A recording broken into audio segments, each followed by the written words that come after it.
Yo, Atlas speaking and welcome to part 7 of What If I Was Reborn in Naruto as the legendary Orochimaru with the Mad Scientist System. Let the tale begin. Chapter 121. The Land of Rain was a small, perpetually wet country where the rain rarely ceased. In the midst of the ongoing war, this land had become a battlefield for the major powers. This morning was no different, with a steady drizzle coating the jungle of the Land of Rain. Through the wet trees, countless figures moved swiftly, wearing black raincoats. The sound of the rain hitting their cloaks was constant, but they ignored it, their focus entirely on their mission. These were the puppet masters of Sunagakure, the Sand Ninja's elite unit. Their task was clear, to flank Konoha's forces and attack in coordination with their main army. Puppet masters used a technique called puppet jutsu, which involved controlling human-sized puppets with chakra threads. The strength of a puppet master depended on how many puppets they could control at once, but aside from a few elites, most puppet masters could only handle a single puppet. Goji was one such puppet master, a member of the Sand Ninja army. Though this was his first time on an actual battlefield, he wasn't afraid. He had been on many dangerous missions before and was excited to be part of this large-scale operation. To him, this was an honor, especially because their captain, Pa, was someone he deeply admired. It was said that Captain Pa could control two puppets at once, one for offense, one for defense, making him a formidable opponent. "I love the weather in the Land of Rain," one of Goji's comrades commented, clearly enjoying the situation. "Yeah, if it weren't for this kind of weather, Konoha's ninjas wouldn't be so easy to handle," another puppet master agreed. "True. This rain might affect us a bit, but it definitely messes with Konoha's forces more.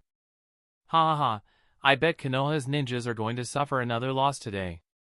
Listening to his teammates, Goji smiled. They all knew how much puppets feared fire techniques. Fire could ignite their wooden puppets and disperse the poisonous smoke many of their puppets emitted. But the constant rain neutralized most fire techniques, making it the perfect environment for them. Plus, Sunagakure's strength lay in wind-style jutsu, which could easily overpower fire-style techniques under these conditions. The thought gave him confidence. With the weather on their side, and the protection offered by their puppets, Goji believed they could handle whatever Konoha threw at them. "Focus, everyone," Captain Poe's voice cut through their conversation. "We're nearing the canyon. Once we cross, we'll be in position for the ambush. Stay sharp." The chatter died down as the puppet masters refocused, prepared to complete their mission. Whoosh! Suddenly, a soft sound sliced through the rain, and one of the puppet masters running ahead suddenly fell from the trees, his body hitting the ground with a sickening thud. He didn't move. "Hey, Shu, what's wrong?" Captain Pa called out, but before anyone could react. Whoosh! The same sound came again, and this time, Captain Pa himself collapsed. He hit the ground, lifeless, his wide eyes staring blankly ahead.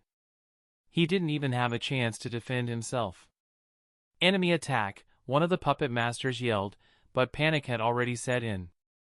The remaining Sand Ninjas dove for cover, scrambling to understand what had just happened. "What's going on? Who's attacking us? I didn't see any enemies nearby. Sensor Ninja, hurry and find the enemy. Right away." A Sand Ninja quickly knelt on the ground, pressing his hand into the mud as he extended his chakra to sense for enemies. Meanwhile, Goji, hiding behind a large rock, stared in horror at Captain Poe's fallen body. How could this be happening, he thought, panicked. Captain Pa had so much experience. How did he die without even knowing what hit him? Not far away, hidden behind a rocky outcrop, two Konoha ninjas lay flat on the ground, their raincoats blending in with the environment. The steady rain pattered down on their backs, but they didn't seem to notice. Their focus was entirely on the canyon ahead, 800 meters away. Both wore wireless earpieces and had their Sharingan activated, their crimson eyes scanning the battlefield with a chilling intensity. "That's two," one of them said quietly. "Nice shot," the other replied, equally calm. "Unbelievable, right?" Uchiha Dan grinned. "I never thought I'd say this, but Orochimaru's invention is incredible. Yeah, another voice chimed in. I'm no fan of Orochimaru, but this thing is impressive. A brief silence followed, as the next Uchiha lined up his shot. Yin, how's your side? Don't worry, we're aiming now. The target looks like a Saiyan ninja puppet master. Goodbye. Bang! The soft crack of the sniper rifle was completely drowned out by the rain. A few moments later, the puppet master dropped dead, the same look of confusion and terror on his face as the others. Wow! Uchiha Ji, lying beside Uchiha Dan, muttered as he looked through a monocular scope at the fallen Saiyan ninja in the distance. This is unreal. How is this even possible? We're hitting them from so far away, and they have no idea what's happening. Beside him, Uchiha Fugaku, who had just taken down his own target, was equally astonished. His mind drifted back to the moment when Orochimaru first introduced them to this strange new weapon. It had begun during their pre-mission briefing, when Orochimaru unveiled a long iron box. None of the Uchiha had any idea what it contained, but Orochimaru instructed them to activate their Sharingan, promising to reveal something that would revolutionize their battlefield tactics. Curiosity mixed with skepticism filled the room as they watched Orochimaru assemble the contents. In less than a minute, he had constructed a sleek, 1-meter-long rifle with a steel barrel, a tripod, a 10-fold scope, and a trigger, something completely unfamiliar to them. When Orochimaru claimed it could hit targets from 1,000 meters away, the Uchiha were doubtful. However, their doubts were quickly dispelled when he aimed at a tree 800 meters in the distance and hit it with flawless precision. An hour earlier, Orochimaru had opened the box, revealing several long, polished items unlike any ninja tools they had ever encountered. This, Orochimaru began, holding up one of the objects, is a sniper rifle, designed for long-range precision strikes. The room fell into stunned silence, the Uchiha members staring at the unusual weapon. What is that? Fugaku asked, his Sharingan activated as he tried to comprehend what he was seeing. Orochimaru smirked. With this, you'll be able to eliminate the enemy's puppet masters from a distance before they can even react. He then demonstrated how to aim and adjust the sights. Your Sharingan will enhance your precision. This rifle has been specifically modified for ninja use, allowing you to take out targets quietly and effectively from extreme distances. The Uchiha watched in awe as Orochimaru showcased the rifle's capabilities. We'll split into 2 sniper teams of 10, Orochimaru continued. With these weapons and your Sharingan, we'll neutralize the puppet masters from afar. By the time the enemy realizes what's happening, their puppet army will be severely weakened. Fugaku's eyes widened as the full potential of the plan became clear to him. This might actually work. Now, lying in the rain, taking down enemy puppet masters from extreme distances, they realized just how powerful this weapon was. Shin, Uchiha Dan said, his voice quiet but serious. What did Orochimaru call this thing again? A sniper rifle, Uchiha Shin replied, adjusting his aim. Huh, what a fitting name. Alright, no more talking, Uchiha Fugaku interrupted. Focus on the mission. We need to take down as many of them as possible before they realize what's happening. Got it, the others replied in unison. Remember, Fugaku added, his voice steady. The moment the enemy reveals themselves. Bang! He watched through his scope as another Saiyan ninja puppet master dropped to the ground, a perfect headshot. We strike. Chapter 122. Sniper Rifles. Yes, the weapons in their hands were advanced sniper rifles. I won't go into detail about the model specifics. If I did, that might lead to some undesirable questions. What you need to know is this: the receiver is made of aluminum alloy, and the butt is crafted from high-strength plastic, divided into 2 sections and screwed into the receiver. The front of the butt is equipped with an adjustable bipod for stability. The barrel itself is stainless steel, about 660 mm long, and is screwed to the front of the extra-long receiver, allowing it to float freely within the stock. This rifle has a lifespan of around 5,000 rounds, ensuring accuracy over time. This rifle wasn't just any firearm, it was a technological evolution, a high-powered weapon derived from Orochimaru's research into advanced weaponry. The problem with ordinary pistols, even those like the Desert Eagle, is that their effective range is only 50 to 200 meters at best. Such a limited range is practically useless in the world of ninjas. When shinobi engage in battle, they usually have sensory ninjas with them, who can detect enemies from over 100 meters away, if not more. Ninjas also tend to keep considerable distance during combat, making sneak attacks with a pistol nearly impossible. In a direct fight, a pistol's utility diminishes even further. Against a well-trained ninja, kunai and exploding tags are much more effective. So, when Orochimaru unlocked weapon technology, he didn't waste time creating conventional firearms. Instead, he went straight for the sniper rifle, a weapon capable of eliminating targets from over a kilometer away. Some models of sniper rifles even have an effective range exceeding 2,000 meters. To put that in perspective, most people can't even see clearly beyond 1,000 meters. Even the Byakugan of the Hyuga clan, known for its extraordinary range of vision, is limited to about 1 kilometer when fully focused.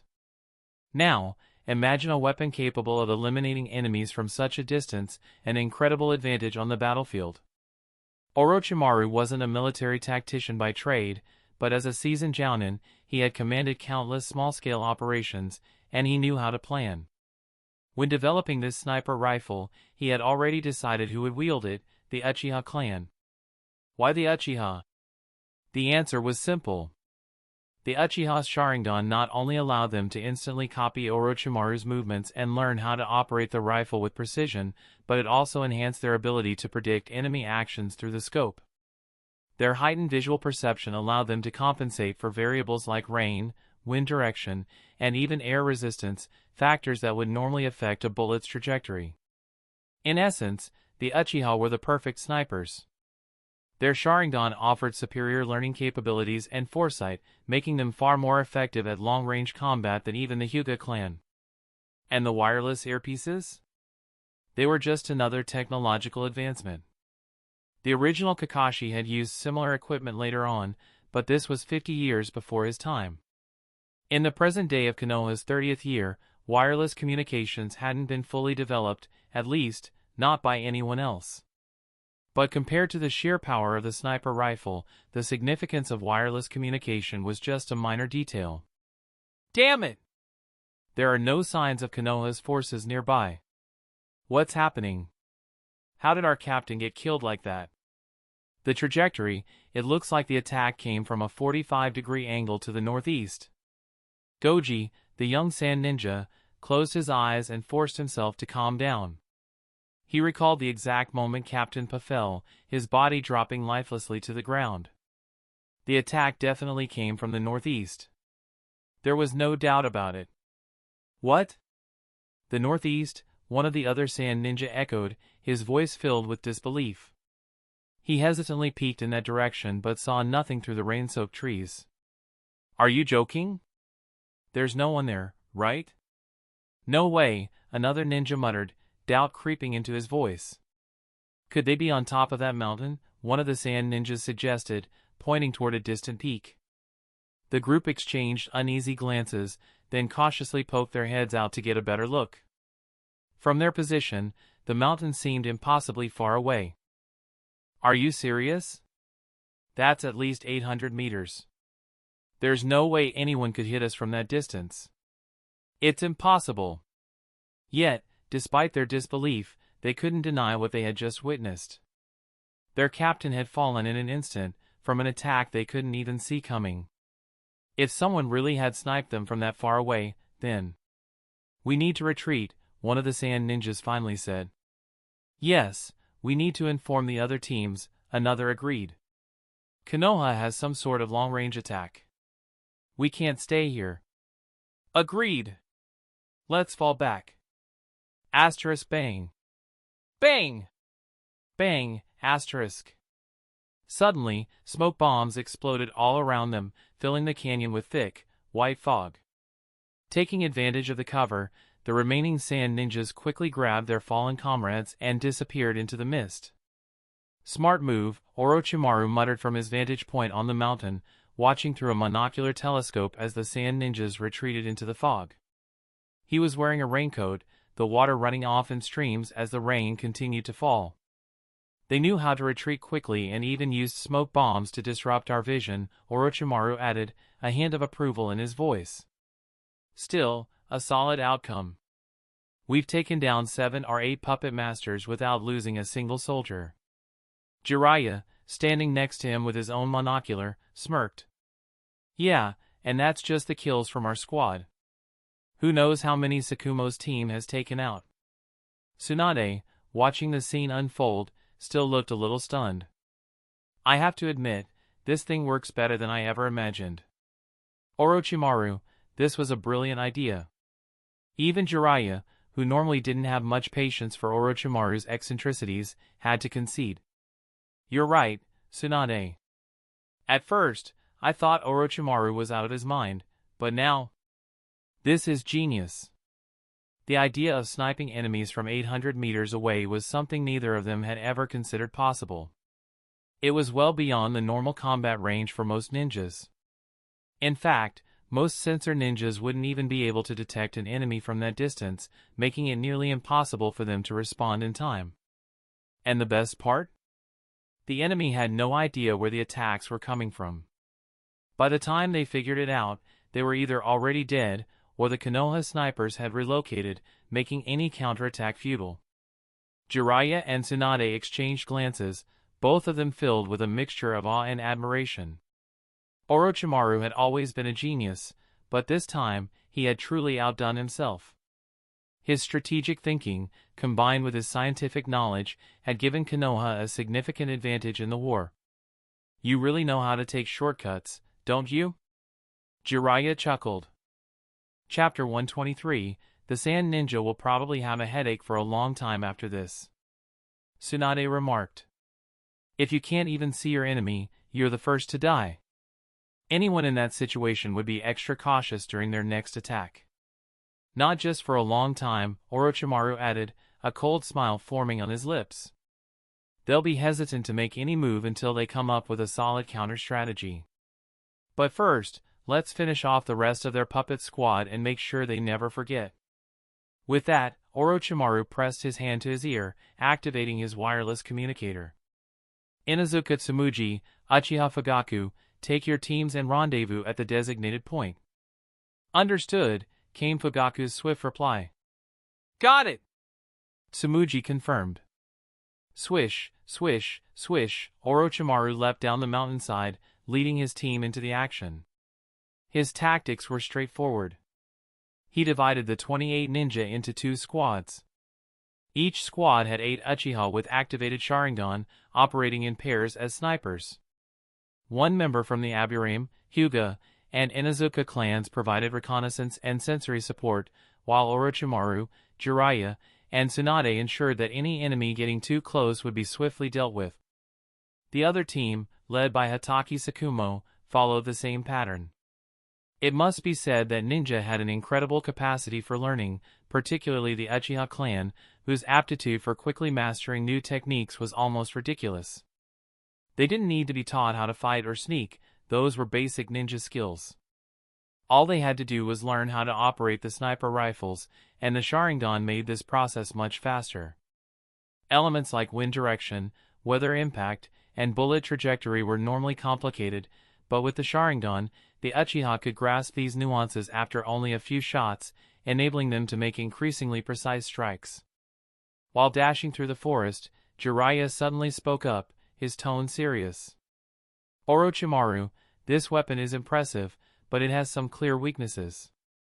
As a highly skilled ninja, it was only natural for Jiraiya to analyze new tactics and think of counters.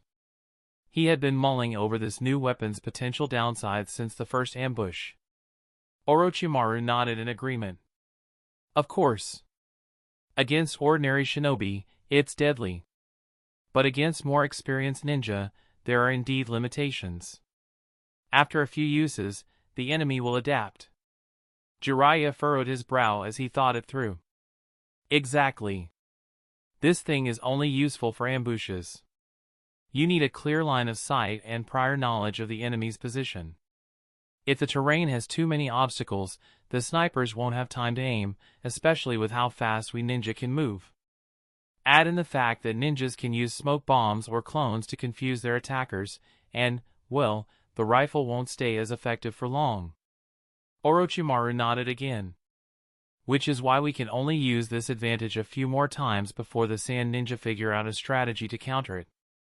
In the following days, Orochimaru's and Hatake Tsukumo's teams continued to ambush the Sand Ninja forces that entered the Land of Rain. The enemy couldn't see where the attacks were coming from, leading to several casualties. The long-range combat caused chaos within the Sand Ninja ranks, and whispers spread among their forces about a new, deadly weapon Konoha was using, one that had unprecedented range and lethality. Rumors circulated that Konoha had developed some kind of superweapon that allowed them to kill from beyond the normal combat range. As a result, the Sand Ninja became hesitant to engage in open areas with clear sightlines, as these places had proven to be death traps. Where did Orochimaru get the locations for these ambushes? 3 of the main attack routes were provided by the third Hokage, while the others were discovered through the perceptive abilities of his reconnaissance teams. On the border of the Land of Wind, at the Sand Ninja's military base, the atmosphere was tense. Outside the command tent, the bodies of fallen Sand Ninjas lay in neat rows, each one a victim of Konoha's unseen snipers. The third Kazekage, widely known as the strongest Kazekage in history, stood among them, his expression grim. His frustration was palpable. He hadn't even seen the enemy, yet so many of his men had died. "This is absurd," he growled. "I've been on countless battlefields, but never one as strange as this." "It seems Konoha has developed a new weapon," a middle-aged woman beside him said, her tone equally solemn. She was dressed in a robe and held a bullet in her hand, carefully inspecting it. The third Kazekage narrowed his eyes. With a flick of his wrist, the bullet was pulled from her hand and floated in the air in front of him, held in place by his magnetic release technique. After examining it for a moment, he sent it flying toward a nearby mound, where it hit with a faint crack. The Kazekage frowned deeply. "With my magnetic release, I can control its trajectory, but the impact power is minimal. This kind of thing can only penetrate at short range. For it to kill at long range, it has to be under 200 meters. But the reports say these attacks are happening from at least 800 meters. The woman next to him, Chiyo, nodded in agreement. She was one of the most respected elders in Sunagakure, a top-tier puppet master and the grandmother of Sasori of the Red Sand. "Yes, the distance and power don't match," Chiyo said thoughtfully. "But beyond the weapon, there's something even more concerning." The third Kazekage turned to her, sensing the weight of her words. "What do you mean?" Chiyo's expression darkened. "It's the speed of Konoha's medical response. Several of our scouts reported that even severely injured Konoha ninjas were back in action within minutes, not days. Their healing capabilities seem far beyond what we've encountered before. The only time I've seen something like this was with the first Hokage." The third Kazekage's eyes flashed coldly at the mention of the legendary Senju Hashirama.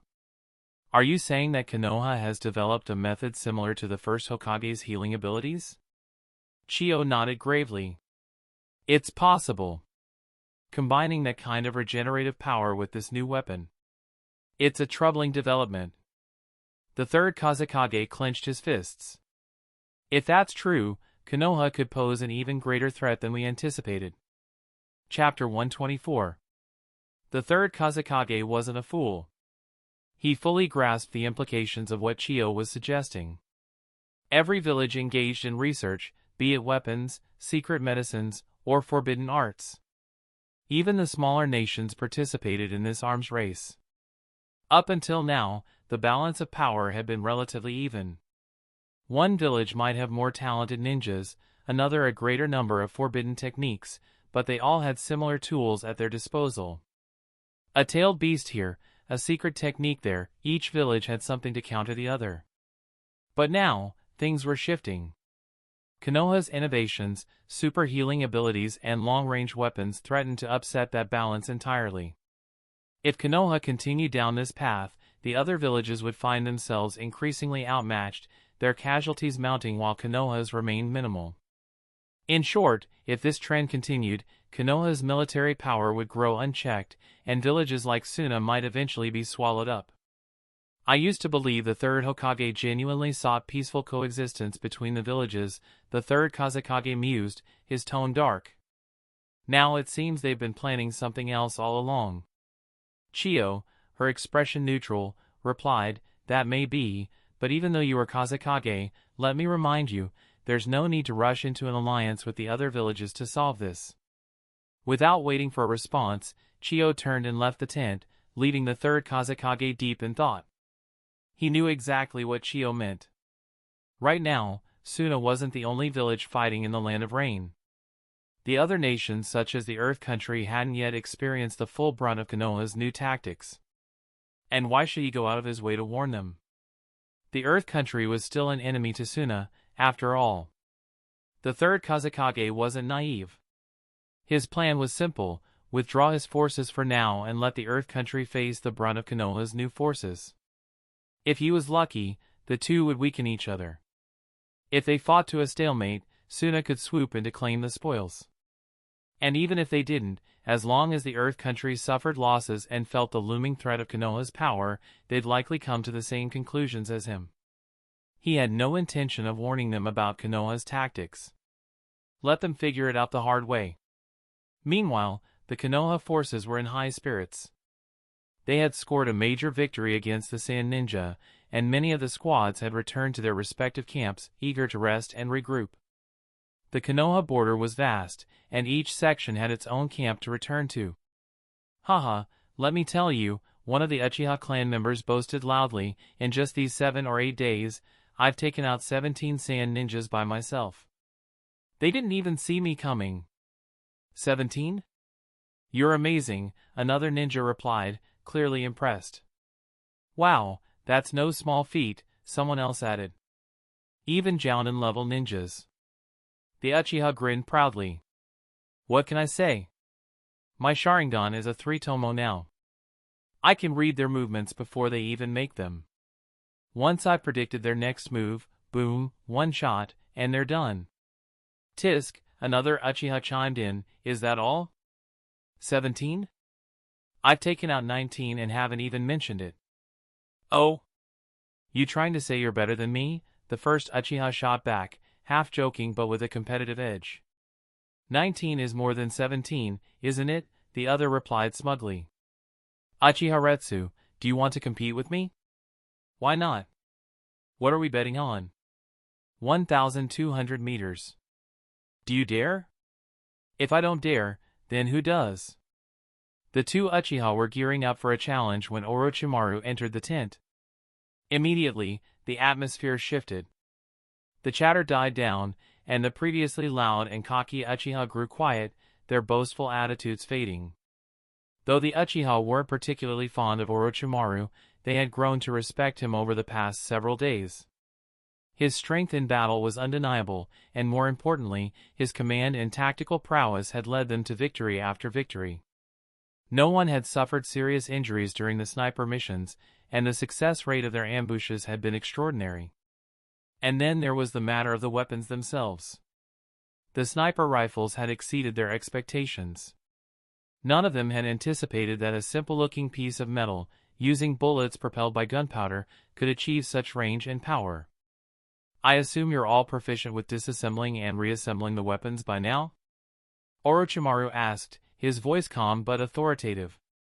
The Uchihas nodded, sensing where this was going. Good. Now, disassemble your rifles, pack them into their cases, and return them to me. Orochimaru held out his hand expectantly.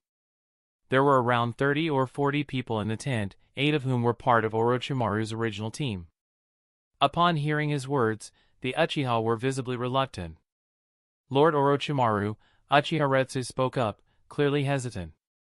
I feel like this weapon really suits me. I agree, another Uchiha, Akihara, chimed in. It's safe, effective, and combined with the Sharingan, it's perfect for taking out enemies at a distance. So what?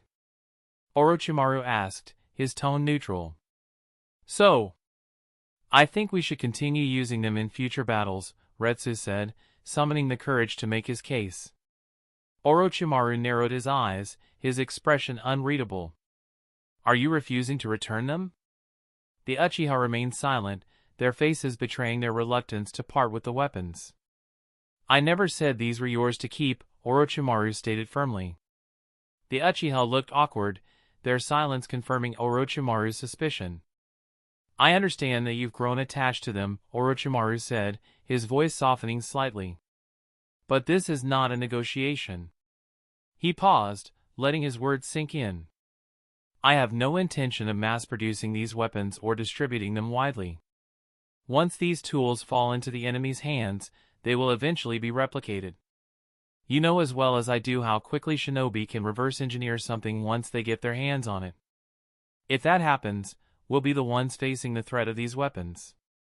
But, Retsu began, but Orochimaru cut him off. No buts. This is an order. Chapter 125, Orochimaru didn't waste time debating with the Uchiha clan members. Once he gave the order, the matter was settled. Despite their notorious pride and occasional friction with the village, the Uchiha clan wasn't so rebellious that they dared defy a direct order, especially not on the battlefield. Frustrated but obedient, Uchiha Fugaku led by example. He began disassembling the rifle meticulously, just as Orochimaru had instructed. The rest of the Uchiha followed suit, albeit grudgingly. They wiped the weapons clean, applied the protective oil Orochimaru had provided, and packed the disassembled parts back into their respective cases. And don't forget the headphones and remaining bullets, Orochimaru added. I gave each of you 50 rounds. Judging by the action these past few days, you should have plenty left. The Uchiha members exchanged glances, all thinking the same thing, why is Orochimaru so stingy? But they kept their thoughts to themselves, packed up the equipment, and handed everything back. Orochimaru took the rifles and left for the command tent without another word. Later that evening, Hatake Tsukumo arrived at the tent. He, too, was carrying a few cases. Orochimaru, I have to say, this thing you created is impressive. Really impressive. Tsukumo said, his voice full of admiration. The past few days had been an eye-opener for him. Sniping the enemy from long range without even being detected had significantly altered the battlefield dynamics. With a casual smile, Orochimaru replied, It sounds like you've had it easy on this mission, Tsukumo. Tsukumo chuckled, not just easy, almost boring. And by the way, stop calling me sir. It's weird hearing that from you. Despite Orochimaru's rank being technically higher in this military setup, Tsukumo wasn't one for formalities. Orochimaru shrugged off the comment, more focused on the task at hand. Alright, back to business. Based on the intel from the past few days, it seems the Sand Ninja have temporarily retreated. But don't let your guard down. There are still the IWA Ninja to deal with. Of course, Tsukumo replied. Oh, and here are the rifles I borrowed from you. Tsukumo pulled out a scroll, summoning 4 gun cases and other equipment, laying them neatly on the table. I followed your instructions and cleaned and protected them as needed, he added. Thank you, Orochimaru said, nodding as he took them back. He then reached for a large scroll he had placed in the corner of the tent earlier and summoned a small iron box. Tsukumo chuckled when he saw the box appear. He'd been amused at first when Orochimaru had stored something so small in such a large scroll. But after spending more time with Orochimaru, he quickly understood. The iron box contained all of Orochimaru's space scrolls, used to store various items. And since one space scroll couldn't be stored within another, Orochimaru had no choice but to carry the large scroll that housed all the smaller ones. Clearly, Orochimaru had many other tools and gadgets stored in that scroll, though Tsukumo could only guess what they might be. Meanwhile, back in Konoha, the third Hokage, Sarutobi Hiruzen, sat in his office, reading over the latest battle report. A specialized weapon? Capable of killing enemies from over 1,000 meters away?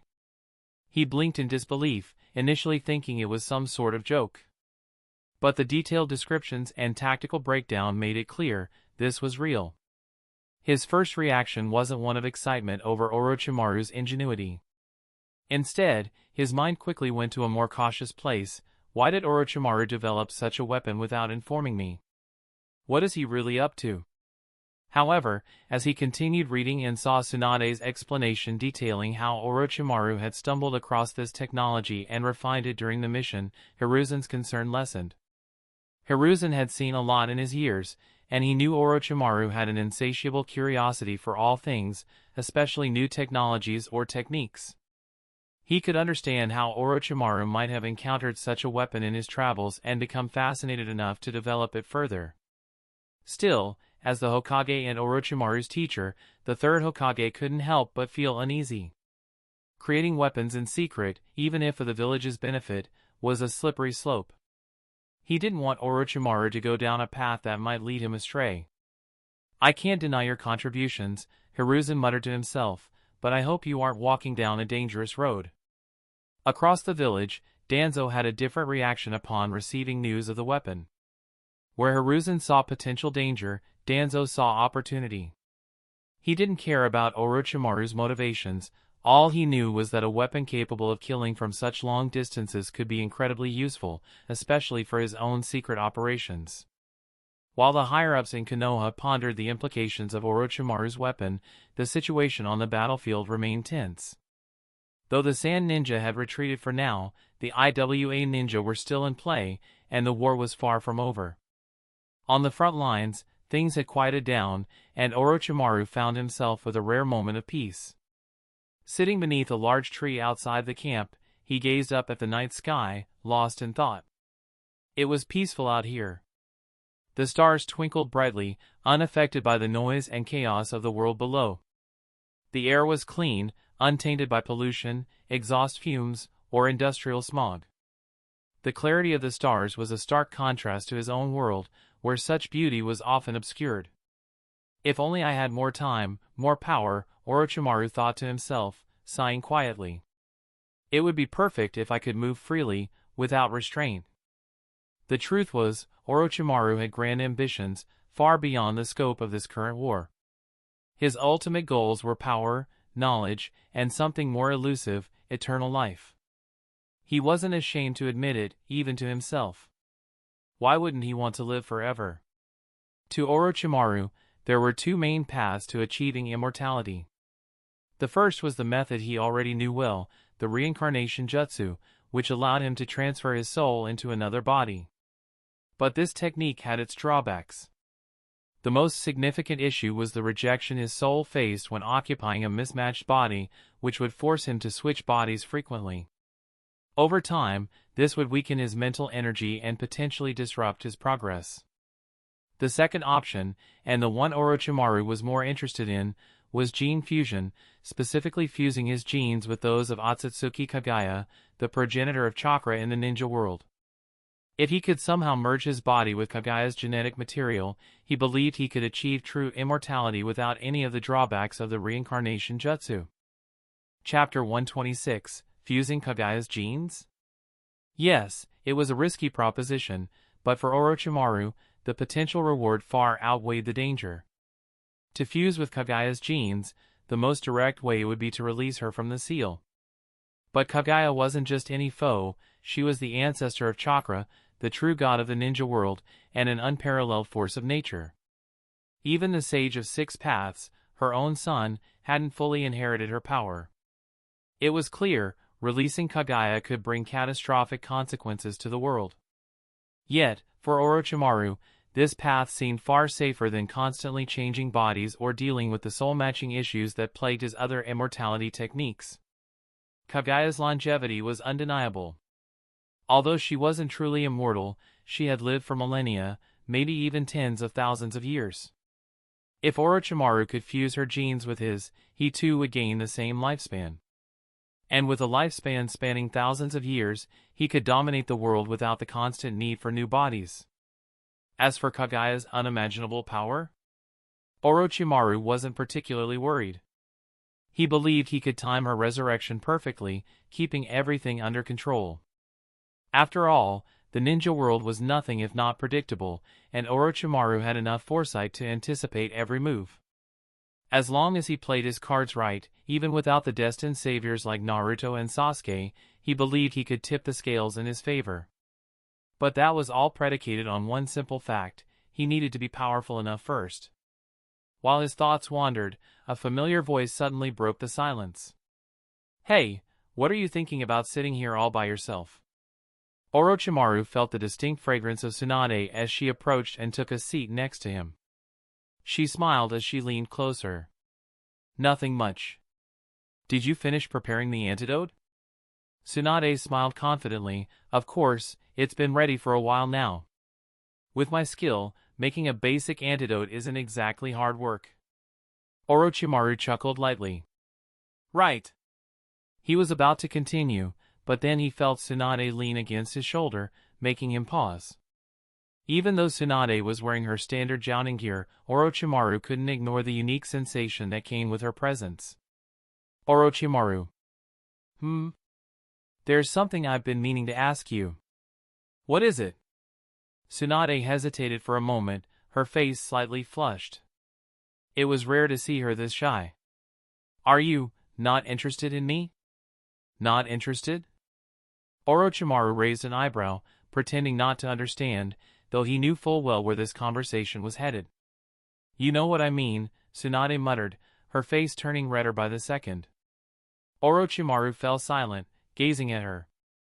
For the first time in a while, Tsunade wasn't displaying her usual boldness. Her usual swagger seemed to fade, replaced by uncertainty. She was serious, that much was clear. "Do you really not understand?" she pressed, clearly working up the courage to address something that had been bothering her for some time.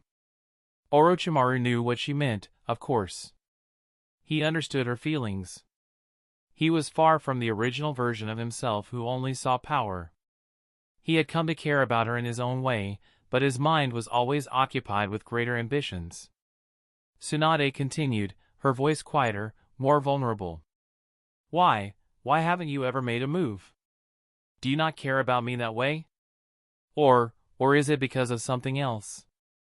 Because we're so familiar with each other? Or maybe what Jiraiya said was true, that we're not really together because nothing's ever actually happened between us?" She was spilling all her insecurities now, and it was clear that these doubts had been eating away at her for a while. Despite her outward confidence, Tsunade was still a woman who craved the affection and security that Orochimaru had never fully given. Orochimaru reached out, gently touching her face with his pale hand. "You're overthinking things," he said quietly. "Of course I'm interested in you. I just didn't have the time before." Tsunade blinked, hope flickering in her eyes. "So, you do like me?" "Of course. What do you like about me?" T/N, the billion-dollar question. Ha ha ha. That question hit harder than Orochimaru had expected. He wasn't prepared for it at all. His brain stalled, his mind scrambling to find the right words. He hadn't given it much thought, to be honest. Was it her looks? Her strength? Or perhaps the fact that she had always been loyal, always by his side? Tsunade's beauty and figure were undeniable. Most men would find her attractive at first sight. But beyond that? Orochimaru wasn't sure. Tsunade, despite her temper and vices, had always shown him a softer side. Sure, she was a drinker, a gambler, and had a fiery temper. But with him, she was gentle, supportive in ways others couldn't be. After what seemed like forever, Orochimaru finally responded, "I don't think there's any one specific reason." Tsunade was momentarily stunned by his answer, but then she smiled, a real, happy smile. "I like your answer, Orochimaru," she whispered, laying her head on his shoulder. For a moment, the world seemed to slow. Orochimaru's fingers absent-mindedly played with Tsunade's hair, a quiet sense of contentment filling the space between them. But that peaceful moment didn't last. "It's rude to eavesdrop, Jiraiya. Don't you think?" Orochimaru's voice cut through the stillness, sharp and direct. There was a rustling sound from behind the tent, and sure enough, Jiraiya appeared, scratching his head sheepishly. "Ha ha. Sorry. I didn't mean to interrupt your romantic moment," He laughed awkwardly, trying to play it off. Tsunade's expression immediately soured. Jiraiya! What are you doing? You creep! Orochimaru cut her off.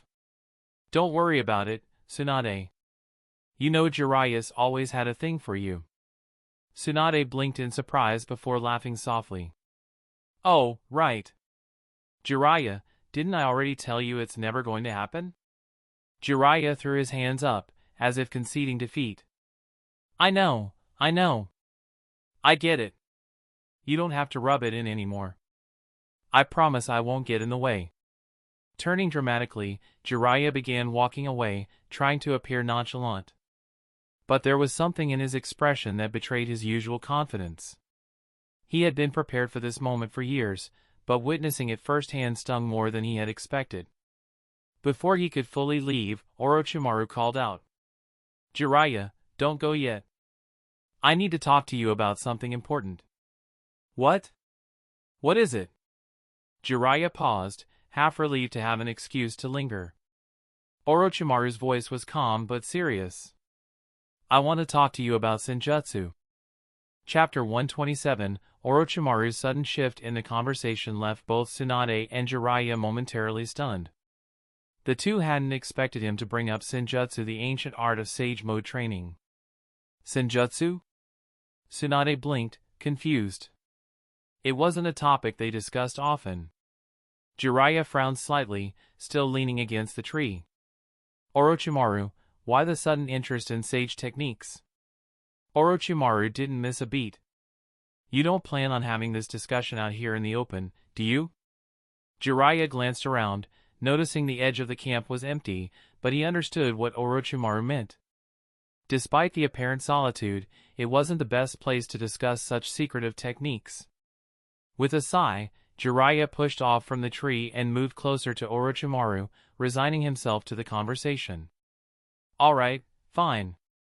What's this about? Orochimaru, as usual, wasted no time. Tell me honestly. Have you mastered Sage Mode yet? There was a brief hesitation from Jiraiya before he gave a reluctant sigh. Well, to be honest. He scratched the back of his head awkwardly. I haven't fully mastered it. Not yet, anyway.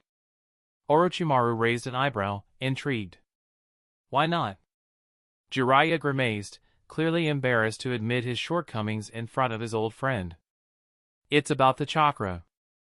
I don't have enough. He sighed, realizing he had to explain. You see, Senjutsu requires balancing your own chakra with natural energy. If you don't have enough chakra, it's almost impossible to maintain the right ratio of natural energy to chakra. You end up being overwhelmed by the natural energy instead. Not enough chakra? Orochimaru repeated, slightly surprised. Yeah, Jiraiya continued with a weak laugh. I've been working on increasing my chakra reserves for years. And that potion you gave me helped, Orochimaru, but it's still not enough. I'm close, but not quite there yet. As Orochimaru listened, he began piecing the information together. Ninja techniques generally rely on chakra, a combination of physical and spiritual energy. However, Senjutsu chakra, which was used in Sage Mode, was formed by absorbing natural energy from the environment and perfectly blending it with one's chakra. To achieve Sage Mode, the user had to maintain a balance where natural energy accounted for 1/3 of the mix. It was a delicate process. Too much natural energy, and the user would lose control, turning into stone. Too little, and Sage Mode couldn't activate at all. The balance had to be perfect, physical energy, spiritual energy, and natural energy in equal parts. For that, a large chakra reserve was necessary. Even small fluctuations in the ratio could result in failure. So that's why you haven't mastered it, Orochimaru murmured, his eyes narrowing as he processed the information. He now understood that without a massive chakra pool, even the smallest imbalance between the natural energy and personal chakra could throw off the entire process, leading to failure. Jiraiya, though a highly capable ninja, wasn't born into a clan with particularly large chakra reserves like the Uzumaki or Senju. It made sense why Naruto, with his vast chakra, mastered Sage Mode relatively quickly compared to Jiraiya, who struggled for years. After thinking about it for a moment, Orochimaru turned his gaze to Tsunade. "And what about you, Tsunade? Why didn't you pursue Sage Mode?" Tsunade blinked, clearly not expecting the question. "Me? Well, when I signed the contract with the slugs, I heard about Sage Mode, but I didn't feel like I was suited for it. So, I never really pursued it." Orochimaru frowned. Not suited for it? Was there truly such a thing? After all, she was a Senju, a descendant of Hashirama himself. Shouldn't she have a natural aptitude for such powerful techniques? He wondered whether it was really about suitability or, more likely, the same issue Jiraiya faced, insufficient chakra. Maybe Tsunade had convinced herself early on that she wasn't compatible with Sage Mode, when in reality, the training required more chakra than she possessed. "Tsunade," Orochimaru said suddenly, "can you summon a slug from Shikatsu Forest and ask about their Sage Mode?" Tsunade raised an eyebrow, confused by the request. "You want me to ask the slugs about Sage Mode?" "Yes," Orochimaru replied. "I want to confirm something." Tsunade didn't argue. She trusted Orochimaru enough to know that he wouldn't ask her to do this without a good reason.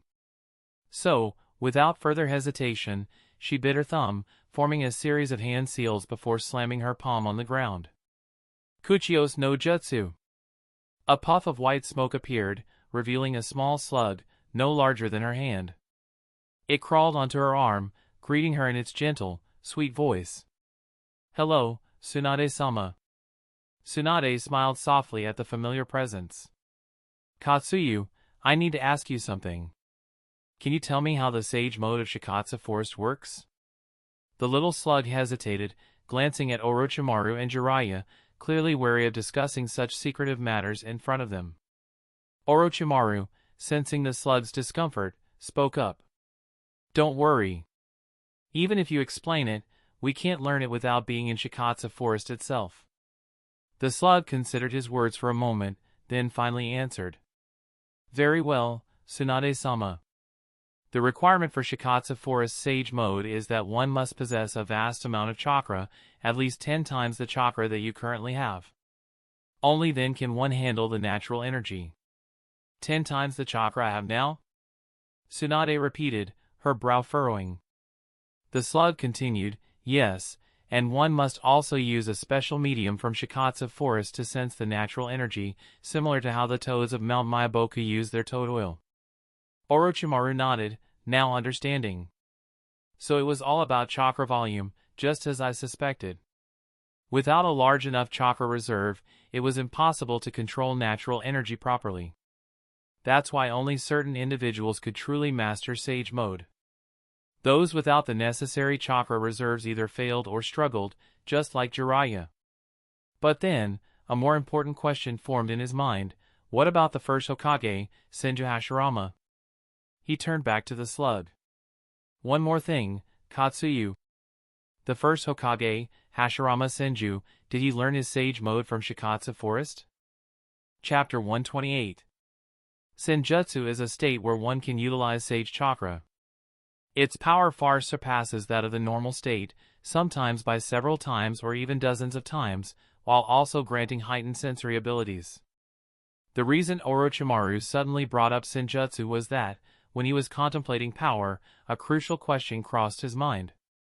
Can I learn the Senjutsu of the first Hokage? It was a reasonable line of thinking.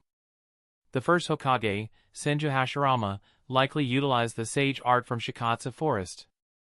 If that were true, then wouldn't it be impossible for him to learn the ultimate abilities of the first Hokage? Yes. As expected, Orochimaru's suspicions were confirmed when the slug from Shikatsu Forest answered directly. This was precisely what Orochimaru had anticipated. In his memory, there were 3 great holy places for Senjutsu: Mount Maiboku, Ryuchi Cave, and Shikatsu Forest. While the existence of Senjutsu from the latter had never been explicitly mentioned, it was well known that Senju Hashirama was capable of it. However, it was never made clear where his sage powers originated from. Given Hashirama's connection with Tsunade, it made sense that his sage art came from Shikatsu Forest. But then, what should he do now? From what he recalled of Jiraiya, Naruto, the first Hokage, and Kabuto using sage mode, it was evident that the powers of the three holy places were quite different. If the first Hokage's sage art did indeed come from Shikatsu Forest, then some conclusions could be drawn. First of all, the sage arts from all three major locations require a massive amount of chakra, that's a given. And if Shikatsu Forest Senjutsu requires even more chakra than Mount Maiboku and Ryuchi Cave, then we're talking about a whole other level. Furthermore, Shikatsu Forest sage art likely leans toward physical offense and regeneration. The regeneration part is obvious. Hashirama was known for his near-supernatural healing abilities. As for physical attacks, we're talking about the likes of the Myojin Gate and the massive wooden Buddha with 1,000 hands. Ryuchi Cave's sage art, on the other hand, focuses on energy-based attacks and sensory perception. Perception abilities need no further explanation, and energy-based attacks include things like light, sound, and mental attacks. As for Mount Maiboku, it's a balanced approach, covering a wide range of techniques with no particular strength or weakness.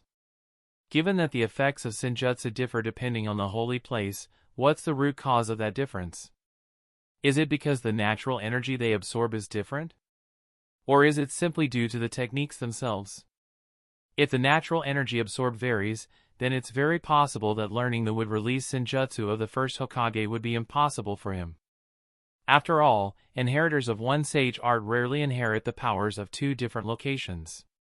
But if the natural energy is the same across the board, then there's no reason why he couldn't learn the first Hokage's would-release Senjutsu. As long as he masters Ryuchi Cave's Senjutsu, developing would-release techniques might just be a matter of effort. Forget it. Let's send the slug back for now. Orochimaru waved his hand. It seemed that simply pondering the matter wouldn't give him a definitive answer. He'd have to test it out for himself later.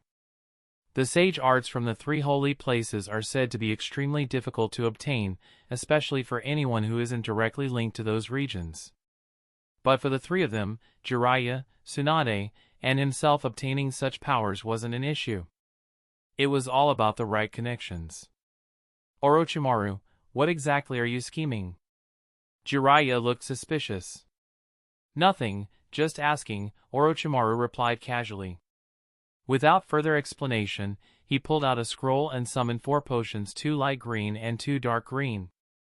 This is... Jiraiya's eyes lit up. Tsunade was also surprised. They both recognized the potions immediately. Orochimaru remained calm. Take them.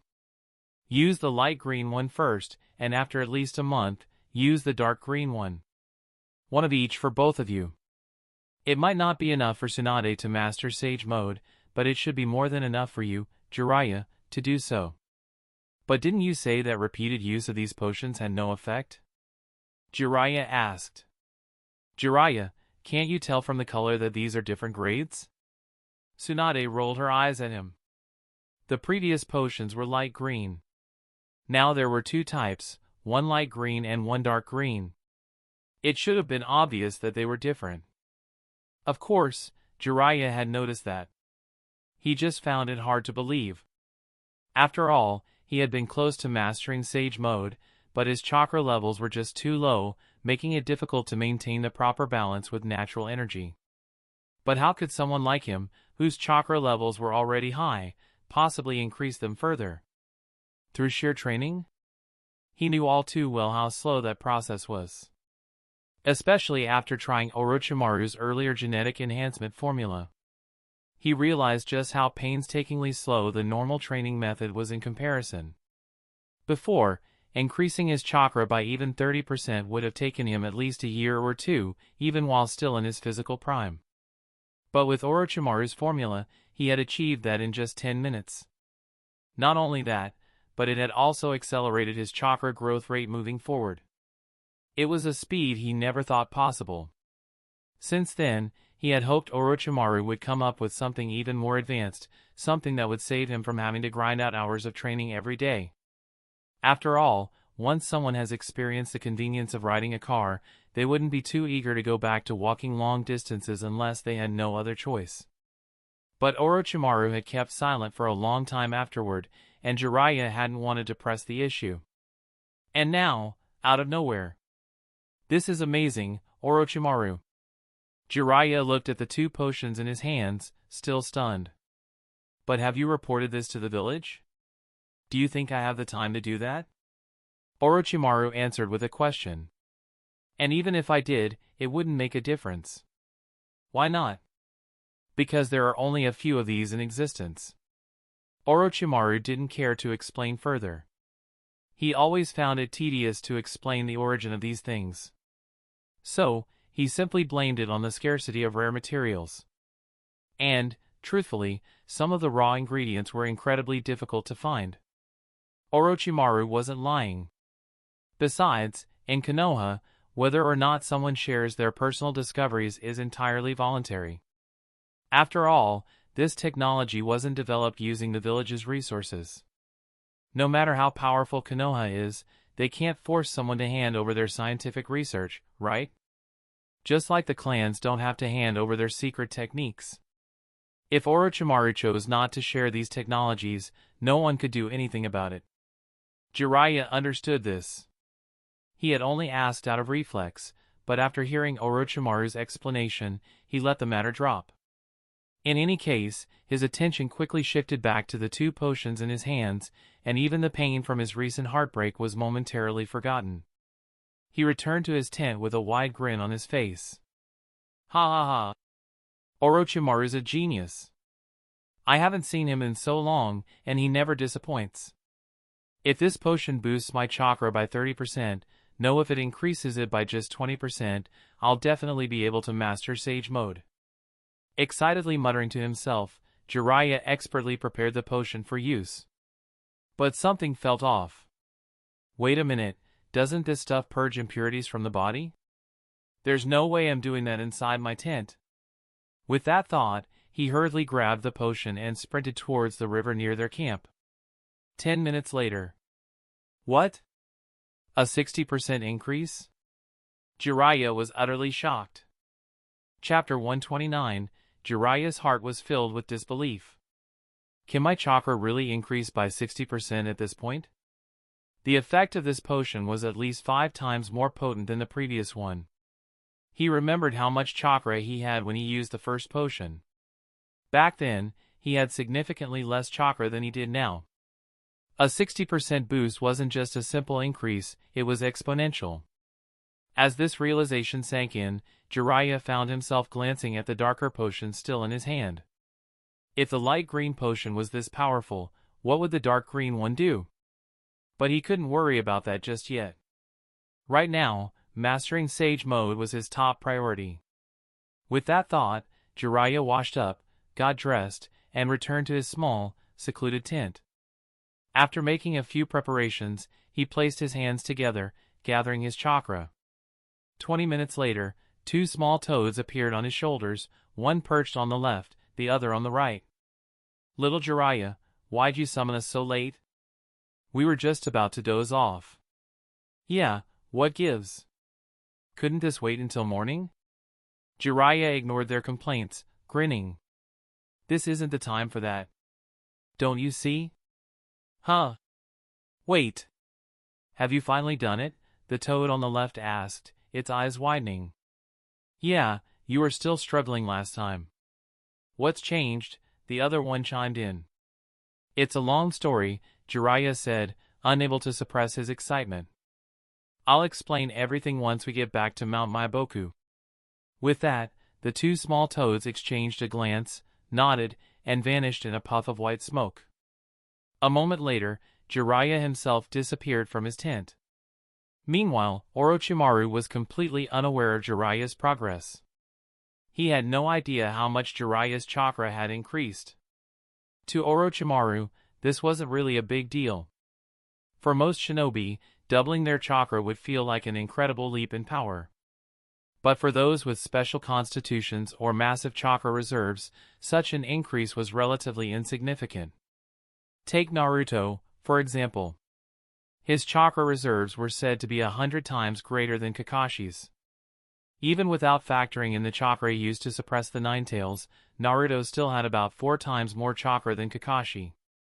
In other words, even if Naruto lost 96% of his chakra, he'd still have more than enough to outclass Kakashi in that department.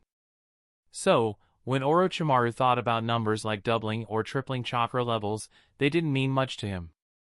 He had also theorized that while genetic enhancements could boost an individual's chakra or physical abilities, there were limits. A person's genes were still largely determined by their lineage. An average ninja's genes, even after enhancement, would still belong to an ordinary person. All that enhancement did was raise the baseline. But when compared to individuals who were born with extraordinary bloodlines or innate abilities like those with Kagaya's genes, there was still no comparison. That night, conversations continued into the late hours, and after chatting with Tsunade, Orochimaru began forming a plan. I'll have to find time to revisit Ryuchi Cave. After all, Senjutsu was one of the few techniques that could harm members of the Akatsuki clan. The sooner I master it, the better. Orochimaru, thank you, Tsunade said, looking at the 2 potions in her hands. She was genuinely grateful. She understood better than anyone how valuable they were. You're welcome, Orochimaru replied. How should I repay you? Tsunade asked with a playful smile. Orochimaru's face remained neutral. Pledge yourself to me, he said smoothly. Huh? Tsunade raised an eyebrow, eyeing him suspiciously. When did you start saying things like that? Are you sure you're not Jiraiya in disguise? She teased, scanning him from head to toe. In her mind, Orochimaru never joked about these things. People change, Orochimaru replied, a sly grin tugging at the corner of his mouth. He raised a pale finger and gently lifted her chin. There are many things I didn't understand before, but that doesn't mean I don't understand them now. Isn't that right, Tsunade? Tsunade's cheeks flushed slightly. She was caught off guard by his boldness and stumbled over her words. Why yeah, but not here, not in this camp. Oh? Orochimaru smirked, raising an eyebrow. It seems you thought this through, haven't you? Well, obviously, Tsunade muttered, trying to sound nonchalant. We've known each other since we were kids. Isn't it natural? Orochimaru's smile widened. Good. I hope you won't back down when the time comes. Tsunade tried to remain confident, but her voice wavered slightly. I won't. Deep down, she had long considered herself Orochimaru's partner. She'd been prepared for this. As a kunoichi, she knew how fleeting life could be, especially in times of war. It wasn't unreasonable to want someone by her side, someone she trusted. And who better than Orochimaru, who had been her emotional anchor since childhood? But despite her resolve, she knew that taking that next step would make her nervous. She couldn't deny that. Her feelings were conflicted. Orochimaru, seeing Tsunade's attempt at bravado, felt a surge of emotion as well. There was a growing connection between them, one that had become harder to ignore. If it weren't for the fact that they were still on the front lines, where a mission could come at any moment, he might have acted on his feelings right then. Tsunade, feeling his intense gaze, blushed even more. Quickly, she found an excuse to retreat to her tent. Orochimaru chuckled lightly, ready to follow, but before he could take a step, a swarm of insects appeared in front of him. A mission? The bugs arranged themselves into words. Seeing the message, Orochimaru's brow furrowed. I see. After the insects dispersed, Orochimaru glanced over at the nearby patrol ninjas. He approached them. Heading out late, Lord Orochimaru, one of them asked. Yes, just taking a walk. If a mission comes in while I'm away, inform Tsunade. Understood, Lord Orochimaru. Orochimaru nodded, hands in his pockets, and casually strolled out of the camp. The night was dark, but the moonlight provided enough illumination. He didn't rush, walking at a relaxed pace. After who knows how long, Orochimaru arrived at a thatched hut in the wilderness. Suddenly, a shadow darted from the darkness, aiming a punch at the back of his head. Orochimaru didn't even turn around. With a slight twist of his body, he effortlessly dodged the attack. "A strike at this speed won't work on me," he said calmly. Without hesitation, he kicked toward his attacker's abdomen. Bang! The figure exploded into a swarm of buzzing insects. An insect clone? Before he could react further, countless bugs swarmed up his legs, crawling rapidly over his body, wrapping around him in a dense black mass. Secret technique: parasitic destruction insects. A cloaked figure, wearing sunglasses, emerged from the shadows beside the hut. "Even you, Lord Orochimaru, cannot escape my insects, or can you? You're not the only one who knows how to use clones." Aburame Ryoma. Chapter 130. Aburame Ryoma, a member of the Aburame clan who had been integrated into Root, stood facing Orochimaru. He was 4 or 5 years younger than Orochimaru, roughly the same age as Uchiha Fugaku. Having grown up within Root, Ryoma had long admired the legends surrounding Orochimaru. As a genius of the Aburame clan himself, Ryoma had always wanted to challenge Orochimaru once he completed his training. But now, he watched in disbelief as the Orochimaru he'd just attacked turned into a puddle of mud. The real Orochimaru emerged from the shadows nearby, unscathed. Ryoma couldn't help but frown. As expected of Lord Orochimaru. "You knew I was going to ambush you, didn't you?" Orochimaru's expression remained indifferent. "No, I didn't know. But it's always best to be cautious." "Is that so?" Ryoma replied coolly. "But the challenge isn't over yet." "No, it is," Orochimaru said confidently. "Nani?" Ryoma's eyes widened as he tried to move, only to find his body frozen in place. "A binding technique? When did this happen? You've been en route for so long and you still don't know about Yamada?" Orochimaru asked, his tone almost mocking. Ryoma's face tightened in frustration. "I know of Yamada, but how did it get to me without me noticing?" Due to the technique, Ryoma could still speak, though he found it hard to believe what had just happened. How could I, someone known for my awareness, be attacked by Orochimaru's black snake without even noticing? It seemed absurd. The black snake in question slithered up Ryoma's immobilized body, its small form curling around him. "Master gave me the ability to administer a quick-acting anesthetic. It works fast, so fast that if you're not paying attention, you won't even feel my bite." "Anesthetic?" Ryoma muttered, stunned. "It must have been when I was distracted by your clone, but how did you get so close?" The snake hissed, its voice almost playful. "That's a secret." "Enough." Danzo's voice echoed from inside the thatched hut nearby. "Orochimaru, recall your snake." "Ryoma, step back. You're not a match for Orochimaru right now." Ryoma's posture straightened immediately upon hearing his superior's voice. "Yes, Lord Danzo." Orochimaru smirked, walking closer to Ryoma. He raised his hand, and the black snake obediently slithered off Ryoma, coiling itself around Orochimaru's arm. The snake's head rested on his shoulder, looking oddly content, as if seeking approval. Without another word, Orochimaru entered the hut where Danzo was waiting. A masked member of Root stood silently beside him.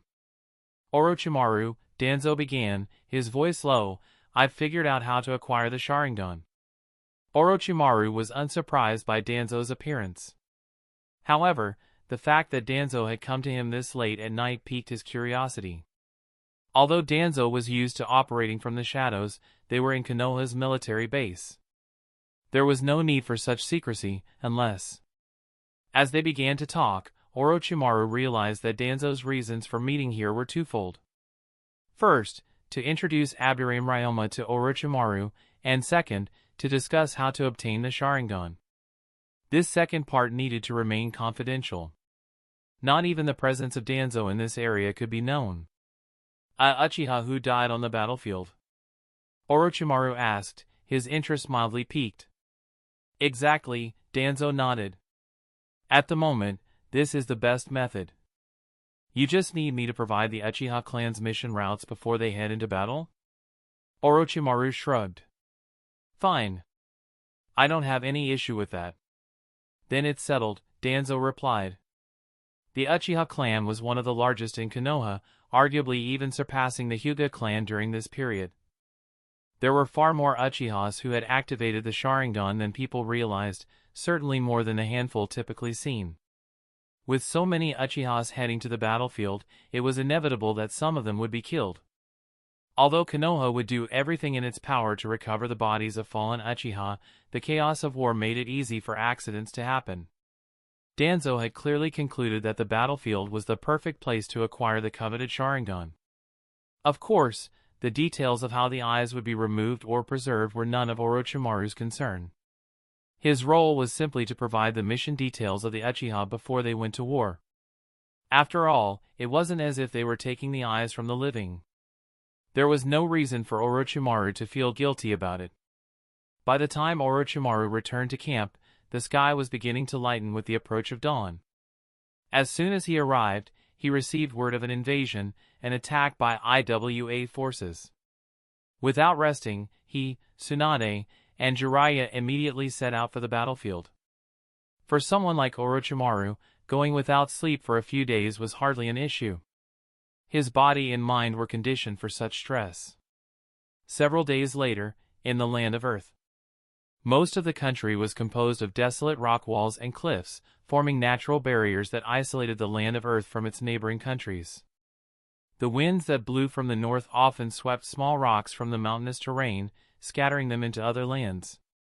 This phenomenon, known as rock rain, was a famous natural event. At this moment, within Iwagakure, the hidden stone village, the Tsuchikage, Inoki, was deep in thought. Though most people knew Inoki as an old man in later years, he was currently in his prime at the age of 46, with a strong, commanding presence. Staring at the battle reports on his desk, Inoki frowned. Not long ago, the Sand Ninja had suddenly retreated from the front lines. To most, this was a puzzling move, but they didn't question it further. However, as the Tsuchikage, Inoki was responsible for the survival of Iwagakure and its people. He couldn't afford to overlook even the smallest potential threat. He knew the Sand Ninja well. They would never retreat without good reason. Something must have caused their sudden withdrawal. But what? Inoki rubbed his temples, feeling the beginnings of a headache. Report! A sharp voice cut through his thoughts as a stone ninja burst through the door without waiting for permission. Tsuchikage-sama. Urgent news from Sunagakure. Inoki's gaze sharpened, his eyes locking onto the red-sealed scroll in the stone ninja's hands. Urgent news from the Sand Village? What could this be about? Bring it here! Chapter 131. Urgent information from Sunagakure? There was no doubt this intel came from the spies Iwagakure had planted in the Land of Wind.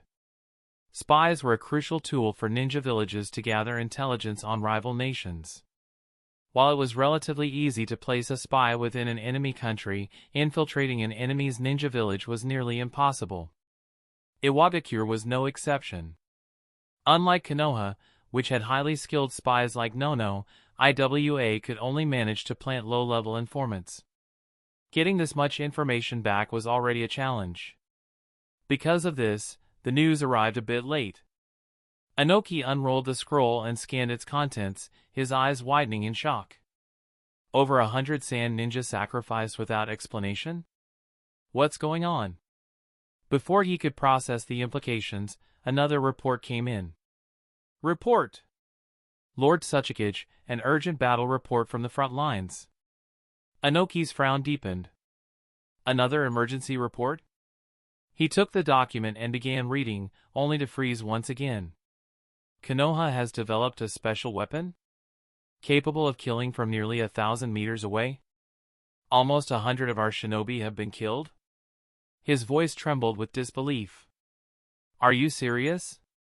It's absolutely true, Lord Tsuchikage. The IWA nin who brought the report gritted his teeth, hatred evident in his eyes. Inoki could see the pain in his subordinate's expression, but there was no time to dwell on it. He couldn't believe this. There had been no prior intelligence about such a weapon from Konoha. Damn it! Those Konoha shinobi never cease to amaze me. Inoki slammed the report down. Prepare to move out. We're heading to the front lines. Inoki couldn't sit idly by any longer. The situation was too extraordinary. He needed to witness this weapon for himself to make an informed decision. Little did Inoki know, the third Kazekage of Sunagakure had found himself in a similar situation not long before. As Kage, a title reserved for the most powerful and respected leaders of the great ninja villages, they typically refrained from entering the battlefield personally unless absolutely necessary. It was similar to how the third Hokage rarely left Konoha, preferring to oversee matters from a distance. But now, faced with Konoha's mysterious new tactics, both the Tsuchikage and the Kazekage found themselves forced to take action. Meanwhile, on the battlefield, Orochimaru watched his forces clean up the aftermath of the recent skirmish. He couldn't help but be a little surprised. It seems Iwagakure overestimated their ability to gather intelligence, Orochimaru muttered to himself. After defeating the Sand Ninja, Orochimaru had taken care to retrieve the sniper rifles used in battle. He had been concerned that IWA might figure out the new technology and find a way to counter it. But when they engaged the IWA forces, it became clear that they were completely unaware of the weapon's existence. The IWA ninjas' tactics hadn't changed, and they wore no special protective gear. It was both expected and unexpected. Orochimaru had hoped they'd be less prepared, but he had also been ready for the possibility that they would have adjusted their strategy. Since they were caught off guard, Orochimaru felt no hesitation in ordering the snipers to engage again. Soon, Iwa's forces began to fall, just as the Sand Ninja had before them. However, the IWA Ninja were tougher opponents. Their defense techniques were more advanced, and after a few initial casualties, they began covering their bodies with a thin layer of chakra-infused rock. This made it harder for the snipers to deal fatal blows. As a result, Iwa's casualties were significantly lower than Sunagakure's had been. This is still a good outcome, Jiraiya said, standing beside Orochimaru. Just 8 weapons were enough to force 2 villages to retreat. Jiraiya had seen the sniper rifles in action and wasn't surprised by their effectiveness. Retreat? Orochimaru said, shaking his head. It's only temporary. Once they understand the limitations of these weapons, they'll come back. Temporary? Indeed, the ingenuity of ninjas meant they adapted to new threats quickly. Both the Sand and Rock Ninja would soon find a way to counter the rifles. Sure enough, after barely a month of rest, the combined forces of Sunagakure and Iwagakure were back on the battlefield in the Land of Rain. First came the Sand Ninja, followed closely by the Rock Ninja. For a skilled ninja, a sniper rifle was just a tool. Once they understood its range and firing patterns, they could adjust their tactics or even their terrain to neutralize the threat. In the command tent of Konoha's base, tension was mounting. These guys just don't give up, do they? One ninja grumbled. Yeah, they're like flies, no matter how many you swat, they just keep coming back, another replied. So, what's the plan this time? I think we should ask Lord Orochimaru to deploy the sniper rifles again. It worked before, right? We can just pick them off from a distance. No, that won't work this time, a third ninja interjected. The enemy has changed their routes. They're moving through dense jungle areas, which won't give us the range we need for an ambush. Exactly, another agreed. We'll have to fight them head-on this time. Ugh, but if we're fighting head-on, those Sand Ninja puppet masters are going to be a real problem. Leave the puppet masters to us, a familiar voice said from the entrance. The ninjas turned to see Jiraiya standing with his arms crossed.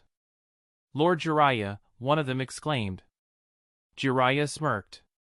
With the 3 of us here, I doubt the puppet masters will be much of a problem. As long as the enemy isn't too large, we can handle it. But what about their poison? One of the younger strategists asked nervously. I've got that covered, Tsunade said confidently, stepping forward. I've already developed an antidote that can counter all the toxins currently used by the Sand Ninja puppet masters. Unless they've come up with something new, we'll be fine. Her words left the entire room momentarily stunned. That's incredible, one ninja exclaimed. As expected of Lady Tsunade, Lord Orochimaru's partner, another added. Yeah, those two are really something. Only someone like Tsunade could keep up with Lord Orochimaru. Haha, thanks, Tsunade said, her serious demeanor quickly melting into a pleased smile as the praise rolled in. Watching Tsunade's cheerful reaction, Jiraiya couldn't help but feel a bit helpless. But he wasn't upset. Ever since that night, when he had confessed his feelings to Tsunade and made his peace with her decision, he had stopped thinking about her in that way. In truth, Orochimaru was probably a better match for her. He wasn't just strong, he had the mind of a scientist, constantly innovating and coming up with new ways to improve their world. Especially with the strange, yet incredibly effective inventions he developed. Even Jiraiya had benefited greatly from Orochimaru's creations. And if these inventions could be mass-produced and distributed throughout the ninja world, it would undoubtedly change everything. Change the ninja world. As that thought crossed Jiraiya's mind, a sudden realization hit him like a bolt of lightning. He turned to look at Orochimaru, standing beside him, dumbfounded. Could Orochimaru be the prophesied child that the great Toad Sage spoke of? The man who could reshape the entire ninja world. Chapter 132, but just a second later, Jiraiya shook his head, denying his own wild guess. No, that can't be right. The great Toad Sage clearly said the child of prophecy would be my disciple, he reminded himself. And would Orochimaru ever be my disciple? Definitely not. With that thought, Jiraiya quickly dismissed the idea. The notion of Orochimaru being the destined one was absurd. Orochimaru, unaware of Jiraiya's internal monologue, noticed him staring with a strange expression and raised an eyebrow in confusion. What's with that look? Orochimaru asked. Nothing at all, Jiraiya quickly replied, laughing it off. No matter how much Jiraiya might obsess over prophecies, he wasn't about to share his thoughts with anyone else. Time passed, and the meeting concluded quickly with everyone assigned their roles. Scouts prepared for surveillance, while combat units got ready for battle. Meanwhile, Tsunade handed over the antidote formula she had developed to the medical team, instructing them to mass-produce it. At this time, medical ninjas were still a rare profession. Even in Konoha, known for its advanced medical practices, there weren't many trained medical ninjas.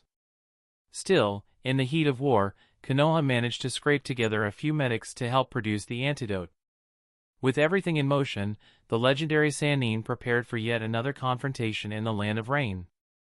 Thanks to their prior experiences, the Sand and IWA ninjas were far more cautious this time, wary of any possible ambushes. However, they still underestimated their enemy. Is this another special ninja tool? In the clearing outside the camp, Konoha's forces watched as Orochimaru summoned 7 or 8 large boxes using a space scroll. The troops were surprised, even the normally composed Uchiha Fugaku couldn't help but narrow his eyes in curiosity. What could this be now? Fugaku's thoughts immediately went back to the sniper rifles Orochimaru had introduced earlier. He vividly remembered the power of those weapons, taking down enemies from 1,000 meters away when the weather was clear. Even in light rain, thanks to the Sharingan's heightened vision, they could maintain an accuracy of up to 800 meters. Now, with the enemy changing tactics and using different terrain, the sniper rifles weren't as effective. But here was Orochimaru again, unveiling yet another mysterious set of weapons. Seeing their questioning looks, Orochimaru began to explain. This time, it's nothing too complicated. It's simply an upgraded version of the standard explosive tags. Upgraded explosive tags? Exactly. This device functions similarly to a traditional explosive tag, but with more versatility. You don't need to attach it to kunai or get in close range to use it. It's much more effective at long distances. Orochimaru gave a quick demonstration, throwing the device into the distance. Boom! A massive explosion echoed across the battlefield. In the aftermath of the explosion, several members of the Uchiha clan, their Sharingan activated, rushed to investigate the blast site. After a brief scan of the area, they returned with wide-eyed expressions. That was incredible. Their words only served to heighten the tension. Everyone exchanged looks of awe and disbelief. One thought resonated through their minds. Orochimaru is truly a genius. Meanwhile, in Embarked, the sky continued its relentless downpour, soaking everyone beneath it. Smoke, kunai, shuriken, explosive tags, and dust filled the air as this small, nondescript country was torn apart by endless war. Hyuga Ryuichi, a member of Konoha's reconnaissance team, was partnered with Inuzuka Zen and Aburame Shingo. Their mission was to track down a group of Suna ninja, specifically their puppet masters. Under normal circumstances, no one in Konoha could rival the tracking abilities of their team. The Inuzuka clan had their scent tracking techniques, while the Aburame clan's insects could locate enemies with ease. However, the constant rain in the land of rain dampened their abilities. The water masked scents, rendering Inuzuka Zen's abilities nearly useless, and the rain hindered the movement of Aburame Shingo's insects. That left Ryuichi's Byakugan as their primary means of tracking. But even with his heightened vision, they were spotted by the enemy before they could strike. The Suna ninjas quickly counterattacked, forcing the Konoha team to retreat while engaging in a desperate fight for survival. "Take this! Die!" The Suna ninjas launched a flurry of shuriken and kunai, cutting through the rain toward the retreating Konoha shinobi. "Damn it!" Aburame Shingo, bringing up the rear, turned to counter the attack. But before he could act, Ryuichi stepped in front of him, activating his Byakugan. "Leave it to me." Gentle fist, rotation. Spinning in place, Ryuichi created a spinning chakra barrier that deflected the oncoming barrage of shuriken and kunai with a series of sharp clinks. "Ryuichi, you go. I'll hold them off." "What? Are you insane? If you stay behind, you'll be cut down in minutes. Just go. Someone has to report these guys' location to our squad." With a swift kick, Ryuichi knocked Aburame Shingo away, pushing him towards safety. "Ha! Trying to play the hero, are you?" one of the Suna ninja shouted from behind the pursuing group. "You're just a dead man. Don't waste time with him," the leader of the Suna group ordered. "Leave 2 men to finish him off. The rest of you, keep going." This was war, not some honor duel. They had no reason to focus all their forces on a single Konoha ninja.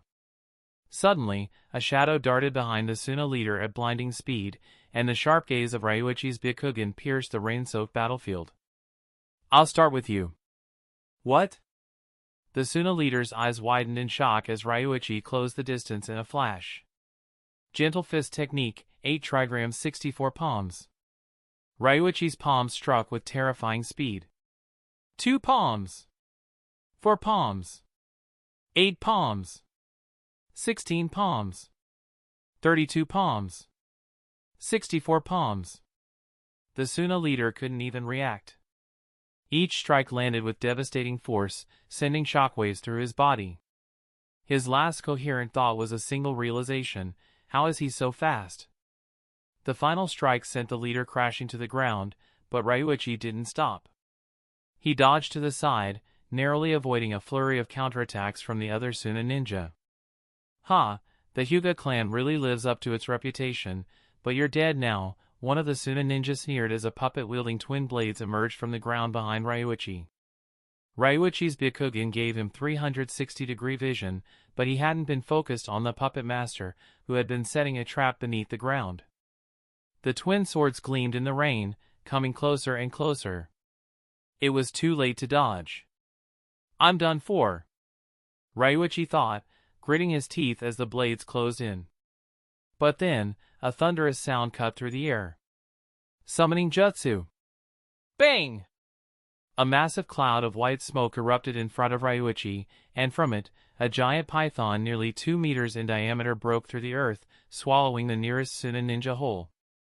Chapter 133. The sudden appearance of the giant python terrified the Sand ninja forces. They halted immediately, retreating to a safer distance, their eyes wide with shock. The Sannin had been mere children during the first Great Ninja War, and the other villages had little to no information on their abilities. So, when they saw the massive snake suddenly appear on the battlefield, the surprise was as great as when they first encountered Konoha's sniper rifles.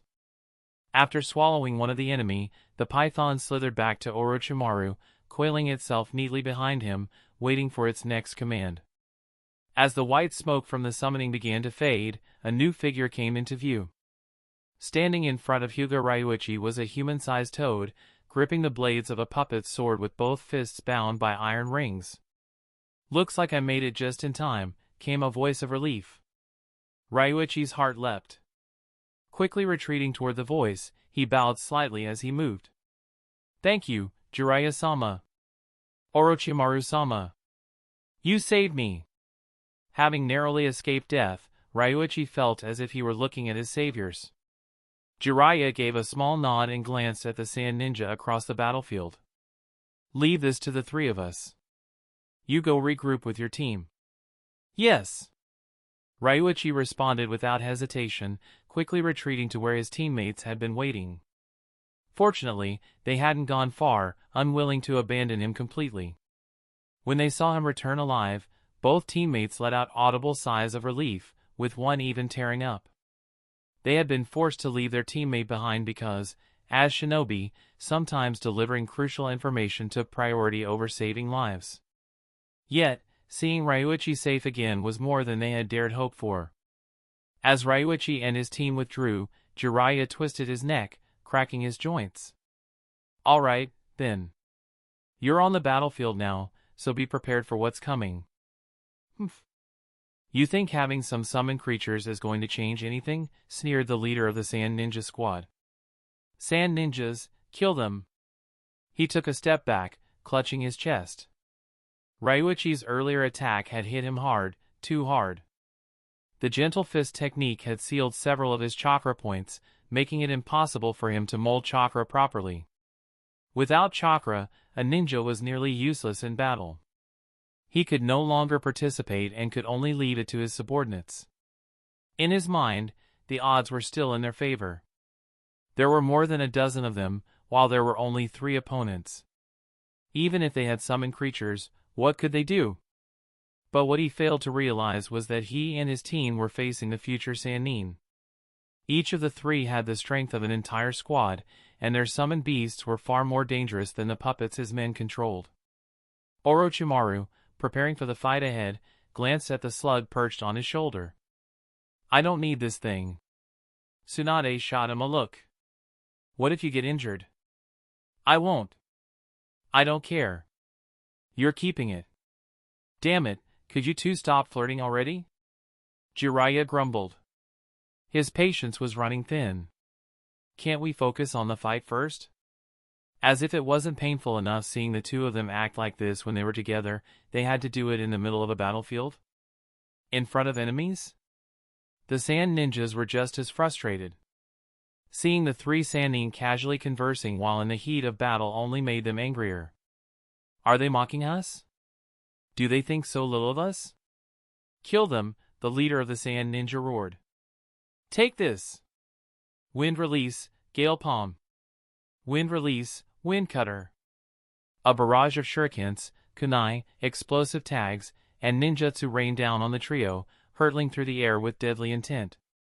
Jiraiya, reacting quickly, formed seals and slammed his hands into the ground. Earth style, Earth Wall. A solid wall of earth rose up, blocking the oncoming projectiles. Ding, ding, ding! Boom! Boom! Boom, asterisk asterisk. Shuriken and kunai clanged against the earthen barrier, while explosive tags detonated in flashes of light and fire, sending debris flying everywhere. As the smoke and dust filled the air, a puppet armed with twin swords darted around the side, attempting to flank Orochimaru. "Try this on for size." Bang! Crack! Tsunade intercepted the puppet in a flash, her fist crashing into it with devastating force. The puppet shattered into pieces under her punch, scattering fragments across the battlefield. At the same time, Orochimaru casually tossed several small stones over the wall, aiming at the Sand Ninja formation. "Stones," one of the Sand Ninjas muttered in confusion, momentarily frozen. It was just enough hesitation to prevent them from reacting quickly. The stones Orochimaru threw were actually small iron spheres, and while they moved slowly enough to give the sand ninja time to react, the confusion had delayed their response. Realizing the danger too late, several sand ninjas threw shuriken at the spheres, hoping to knock them away. But when the shuriken made contact, boom! Boom! Boom! Each sphere exploded, releasing shrapnel in every direction. "Oh! Damn it! Arg!" Screams of pain and groans of frustration filled the air as the sand ninja were caught in the blasts, their bodies shredded by the shrapnel. What are these things? Kai! Anajirai! Stay with me, one of the sand ninja cried out, shaking his injured comrades. Boom! Boom! Boom! Asterisk asterisk. More explosions followed, catching several sand ninja off guard. Those who couldn't escape in time were struck down by the deadly fragments. "Big brother," came a desperate, anguished cry from one of the surviving sand ninja. "Retreat! Fall back," the squad leader ordered, his voice strained as he collapsed, lifeless, from his injuries.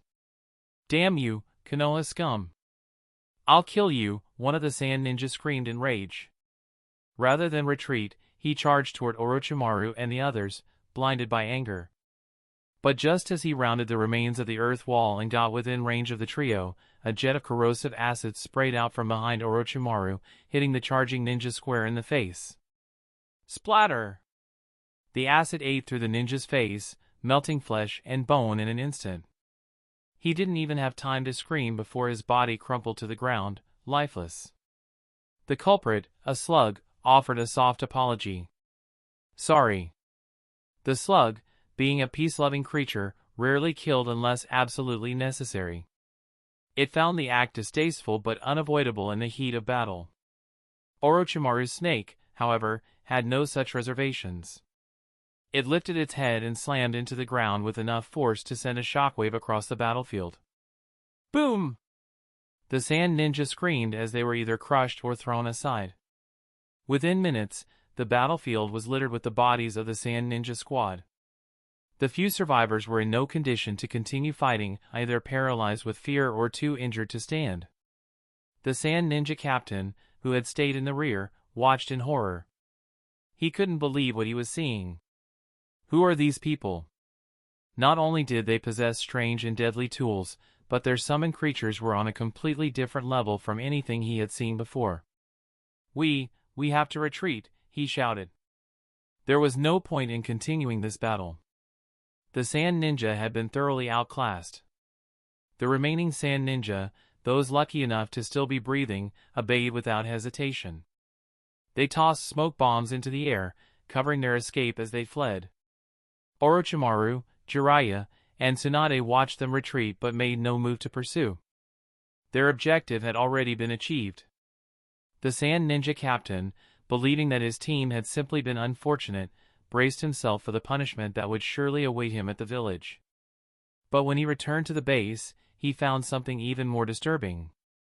It wasn't just his team. Other squads had been completely devastated as well. What is happening? Chapter 134, Ninjas, with their mastery of chakra, possess strength far beyond that of ordinary people. Their bodies are far more resilient, able to withstand blows that would incapacitate civilians. But now, in the large tent of the temporary military base set up by the Sand Ninja, it was hard to tell that these warriors were anything more than ordinary men. The injured Sand Ninjas lay strewn across the ground, groaning and wailing. The tent was packed with wounded, bandages soaked in blood. Some clutched their arms or legs in pain, while others simply stared blankly at the ceiling, too exhausted to react. What's going on this time? The third Kazekage paced, his frustration mounting. When had Konoha become so overwhelming? Every encounter seemed to leave them with more wounded than before. It seems like Konoha has improved their detonating tags, one of the medics reported. An improved detonating tag? How could something like that cause so much damage? The Kazekage demanded, his voice tight with disbelief. The problem isn't the tag itself, Chiyo, one of the Sand's most skilled medics, interjected calmly as she extracted a piece of shrapnel from a wounded ninja's arm. Konoha has been cunning. They didn't use this in the smaller skirmishes. They waited until we launched a full-scale attack and hit us when we were unprepared.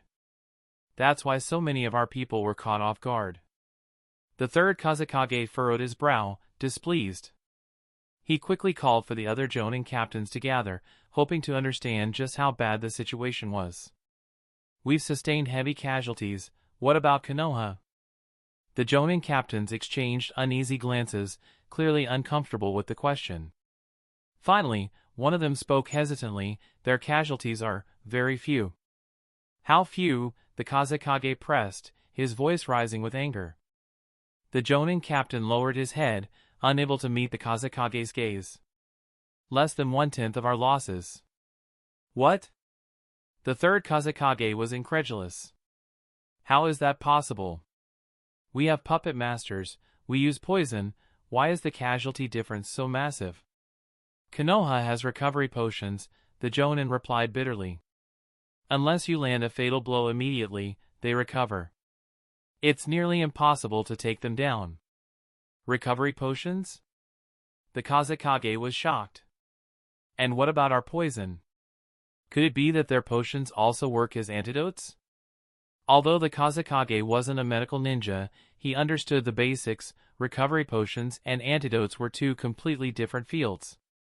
He found it hard to believe Konoha had somehow combined the two. The Jonin captain winced. It seems they have antidote potions as well. Our puppet master's poison hasn't been effective in recent battles. The third Kazekage clenched his fists. First, Konoha had devastated their forces with their long-range weaponry, and now, even in close combat, they were at a disadvantage. Even their famed puppet masters, the pride of Sunagakure, were rendered almost useless. In other words, their entire strategy was being countered perfectly by Konoha. Damn it!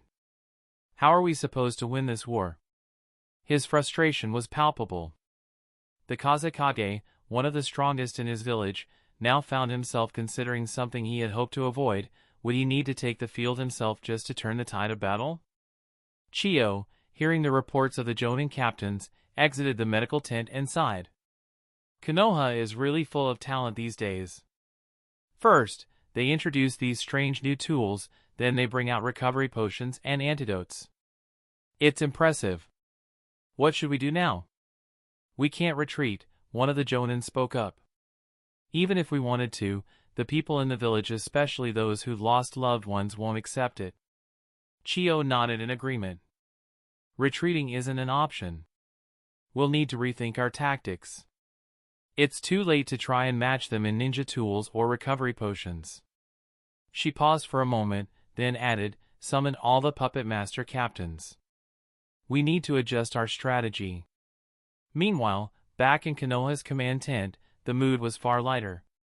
The recent victory over the Sand Ninja had everyone talking, especially about the new ninja tool Orochimaru had provided.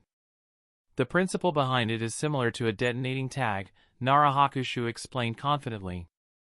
The detonating tag seals explosives into paper, and once it's ignited, it triggers an explosion. But with this new device, the explosives are stored inside a metal container. When the container is hit, it shatters into fragments, causing even more damage. Right, another shinobi added, the explosive range is smaller, but the metal shrapnel makes it more deadly. And it saves us kunai, someone else chimed in with a grin. They were, of course, discussing Orochimaru's latest invention, a grenade. There were two types, one with a timed fuse, and one that detonated on impact. Orochimaru had provided the latter. This device detonates on impact, Hakushu continued. Whether you throw it at the enemy or they strike it with a weapon, it explodes. But despite their enthusiasm, everyone understood that the grenade, like the sniper rifle, wasn't perfect. The projectile speed was slow, and if the enemy knew it was coming, they could easily avoid or defend against it. It'll catch them off guard the first time, but after that, it won't be much different from a regular detonating tag, one shinobi noted. Orochimaru, who was standing off to the side, didn't seem too concerned. He wasn't worried about leaks or the long-term impact of the tool. The current damage was enough. Suddenly, the atmosphere shifted as a Konoha ninja burst into the tent, his face pale with panic. "Something's wrong," he shouted. "What happened?" one of the Jonin asked, their expressions turning serious. "We've run into a group of Saiyan ninja puppet masters." Puppet masters? The Jonin shared confused glances, then laughed. "And? What's there to be afraid of? The puppet masters aren't a threat anymore." "That's right. With Tsunade-sama's antidote, their poison is useless." "They're no longer a concern," another Jonin added. The panicked ninja, however, shook his head vigorously. "No! Even with Tsunade-sama's antidote, this time it didn't work." The tent fell silent. "That can't be," one Jonin muttered. "Are you suggesting Tsunade-sama's antidote isn't working?" "I'm not making this up. You need to see for yourself," the ninja insisted. Tsunade, who had been sitting quietly, immediately stood up, her face set with determination. "Take me there. I'll see for myself." As Tsunade headed out, Orochimaru's eyes lit up with realization. A sly smile crept onto his face.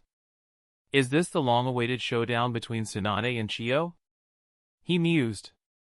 "It can't be anything else." Chapter 135, During the Second Great Ninja War, one of the highlights was Tsunade cracking the poison created by Chiyo. This was a critical moment in the history of the war, though Orochimaru had long since pushed the memory to the back of his mind. But after being reincarnated in this new world and discovering that he had a system, Orochimaru made sure to record every scrap of memory he could recall in the system's archives. With his current enhanced mental power, those long-forgotten details were sharper than ever. Still, despite his recollections, Orochimaru couldn't pinpoint exactly when the infamous duel between Tsunade and Chiyo began, or how long it lasted. All he knew was that it was bound to happen sooner or later, and the thought intrigued him. With curiosity piqued, Orochimaru slowly rose from his seat and left the command tent. When he arrived at the medical tent, he saw about 5 or 6 Konoha ninjas laid out on the ground, their skin marred by black wounds. All of them were unconscious, breathing weakly.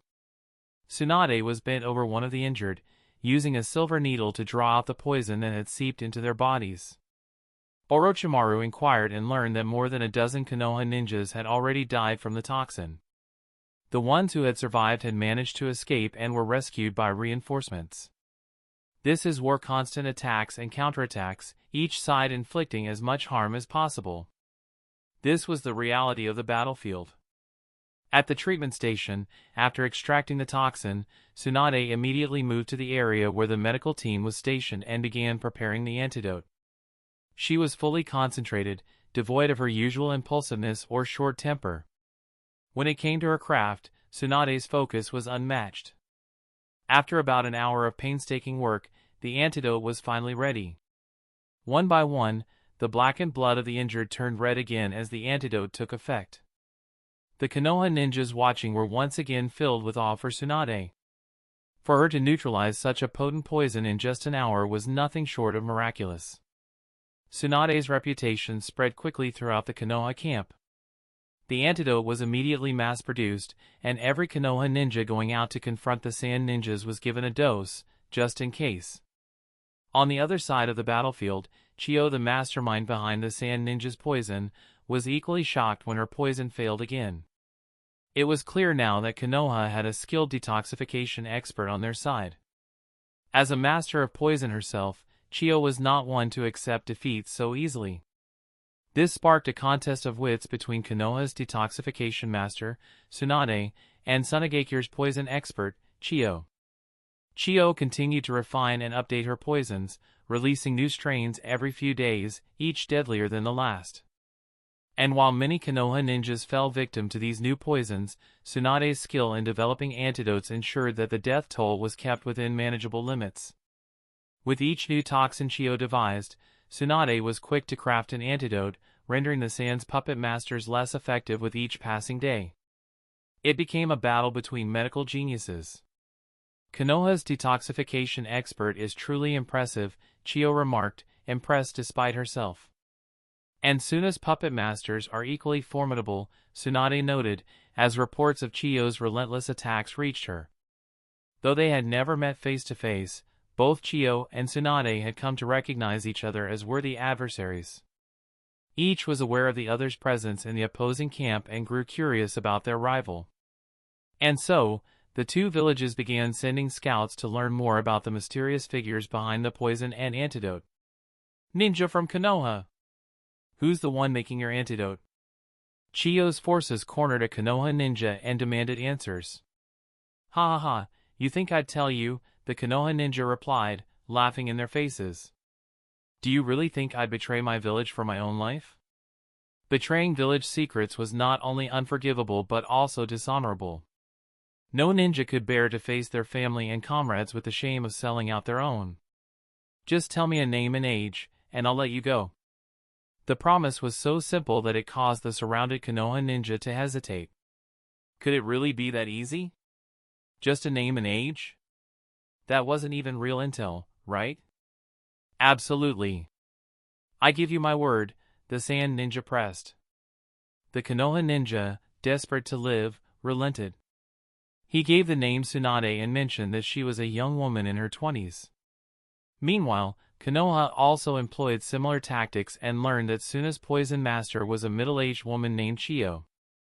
Despite the respect each side developed for their enemy's skill, the war continued. No admiration for an opponent would stop the bloodshed. The battlefield only grew more intense as Iwagakure's forces suffered a fate similar to that of the Sand Ninjas. With Tsunade's antidotes neutralizing poison and Orochimaru's inventive weapons providing tactical support, Konoha's position strengthened. What began as a tactical disadvantage for Konoha had shifted into an overwhelming advantage. Orochimaru had anticipated that his grenades, after the initial surprise, would become less effective, their impact comparable to that of regular explosive tags. But that didn't matter. The damage was already done.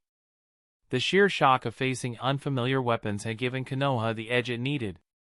Thanks to Tsunade's detoxification prowess and Orochimaru's strategic innovations, Konoha went from being outmatched to dominating the battlefield. Suna and Iwa's forces were sustaining heavy casualties, and the momentum was clearly in Konoha's favor. But just when it seemed like Konoha was on the verge of pushing back both the sand and stone forces, an unexpected twist occurred. Hanzo of the Salamander, the feared leader of the Hidden Rain village, entered the fray. Angered by the ongoing war that was ravaging his country, Hanzo, known as a demigod among shinobi, decided he had had enough. He declared war on all three major nations simultaneously, proclaiming that he would not tolerate the destruction of his homeland any longer. With a wave of his hand, Hanzo mobilized his forces, making it clear to Konoha, Iwa, and Suna that the Hidden Rain village would no longer stand idly by. Chapter 136. It must be said that for a small village like Amagakure to declare hostility against one of the great nations was audacious enough, but to take on three of them simultaneously? Hanzo of the Salamander, at this point in time, was truly a force to be reckoned with. As soon as he entered the battlefield, Hanzo attacked indiscriminately. It didn't matter whether you were a Sand Ninja, an Iwa ninja, or from Konoha. If you crossed his path, he would cut you down without hesitation. If a ninja encountered Hanzo's forces and didn't flee in time, death was almost guaranteed. There was no other way to handle it. When ordinary people are angry, someone's bound to bleed. But when someone as powerful as a demigod like Hanzo gets involved, entire armies are at risk. The situation for the Sunagakure and Iwagakure forces wasn't as bad. They had already been on the losing side, so their troops weren't as deeply entrenched, meaning their encounters with Amagakure's ninjas were limited. Konoha, on the other hand, was in a far worse position. At this moment, nearly two-thirds of Konoha's forces were engaged deep within Amagakure's territory. Faced with Hanzo's unpredictable and indiscriminate attacks, Konoha's forces found themselves in a tight spot. Damn it, this is insane. Yes, the strength of a demigod is no joke. He really lives up to his reputation as a demigod in the ninja world. He's incredible. Now that Amagakure has entered the battlefield, what are we supposed to do? The IWA and Sand Ninja are already counterattacking. We have to stop him somehow. But with Hanzo's power, who can even hope to stand against him? As Konoha's ninjas discussed the sudden appearance of Embarked in the battle and the fearsome might of Hanzo, a heavy silence fell over the room. Everyone knew Hanzo's reputation. His name alone was enough to instill fear. And reputation in the ninja world was no small thing, it carried weight. Hanzo's reputation had been cemented over decades, and the thought of facing him in battle caused even seasoned veterans to hesitate. Some shinobi, those lacking a solid nerve, would likely lose their will to fight the moment they faced Hanzo in the flesh. To stand against him? Only the strongest Kage-level shinobi might have a chance. But the village's Kage wouldn't easily go to war unless the survival of their home was directly at risk. I think we can handle it. The voice broke through the uneasy murmurs, and all eyes in Konoha's command tent turned toward its source. Lord Jiraiya? Nara Hakushu, the commanding officer of the Konoha forces, looked over with a glimmer of hope. In Konoha, apart from the Hokage and Danzo, only a few truly powerful individuals remained capable of facing such overwhelming threats. Among them were Orochimaru, Jiraiya, and Tsunade, the legendary Sannin. And then there was Hatake Tsukumo, the White Fan of Konoha. But that was about it. Uchiha Fugaku? Although talented, he was only 16, a fresh jonin with the advantage of a 3-tomo Sharingan. But against a demigod like Hanzo, Fugaku's skills wouldn't be enough. As for the younger Hyuga Hizashi, he was only 12 and had just reached the level of Chunin. Throwing him into a battle with Hanzo would be nothing short of sending him to his death. That left Konoha with limited options. Hatake Tsukumo was undoubtedly strong, but even he might struggle against Hanzo's fearsome poison techniques, which were known to be incredibly lethal. Tsukumo, no matter how skilled, wouldn't be able to perform at his best while constantly worrying about poison. But Orochimaru, Jiraiya, and Tsunade were different. Not only were they individually powerful, but they had fought together for years. Their teamwork was flawless, and with Tsunade's medical expertise and antidotes, they could neutralize Hanzo's poisons. Hey, Orochimaru, what do you think? Jiraiya turned to his teammate, pulling on his sleeves slightly for attention. Though the third Hokage had entrusted the battlefield command to the three of them, Orochimaru was often considered their unofficial leader. Orochimaru glanced at Jiraiya, his expression unreadable. I have no objections, he said calmly. For Orochimaru, the only thing truly concerning about Hanzo was his poison. As long as Tsunade was there to handle the toxins, Orochimaru felt no fear facing the demigod. Still, his mind wandered for a moment. Is this where the title Sannin comes from? Orochimaru thought. Did this legendary battle against Hanzo give us that name? Was it really just a matter of circumstance? Well then, I'll leave this to the three of you, Nara Hakushu said, bowing slightly out of respect. Orochimaru snapped back to the present and waved his hand nonchalantly. It's no big deal. We'll take care of it. No big deal? The Konoha ninja around them couldn't help but react internally. You're about to fight Hanzo the Salamander, and you call that a trivial matter?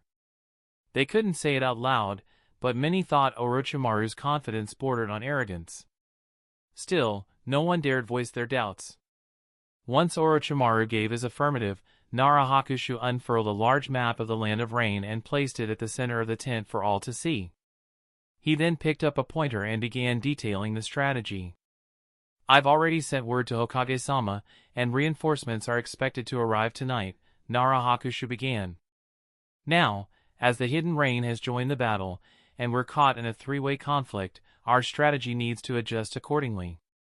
Since the Rain Village is now a factor, it's necessary to split our forces into 3 groups.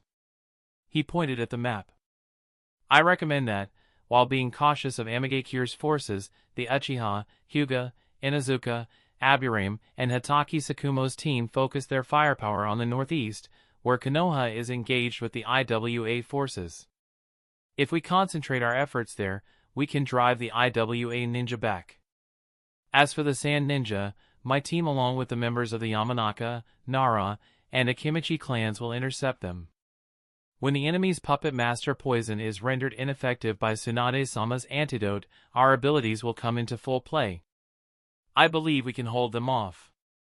Nara Hakushu paused, surveying the room to make sure everyone was following before continuing.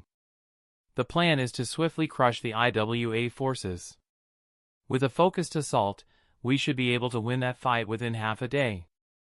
Once the IWA ninja have been repelled, reinforcements can be sent immediately to help against the Sand Ninja, ensuring a decisive victory. Very reasonable, someone muttered, nodding in agreement. Focus on the IWA ninja first, another added, since they don't have poison and their morale is low. Orochimaru, standing to the side, watched Nara Hakushu with a hint of interest.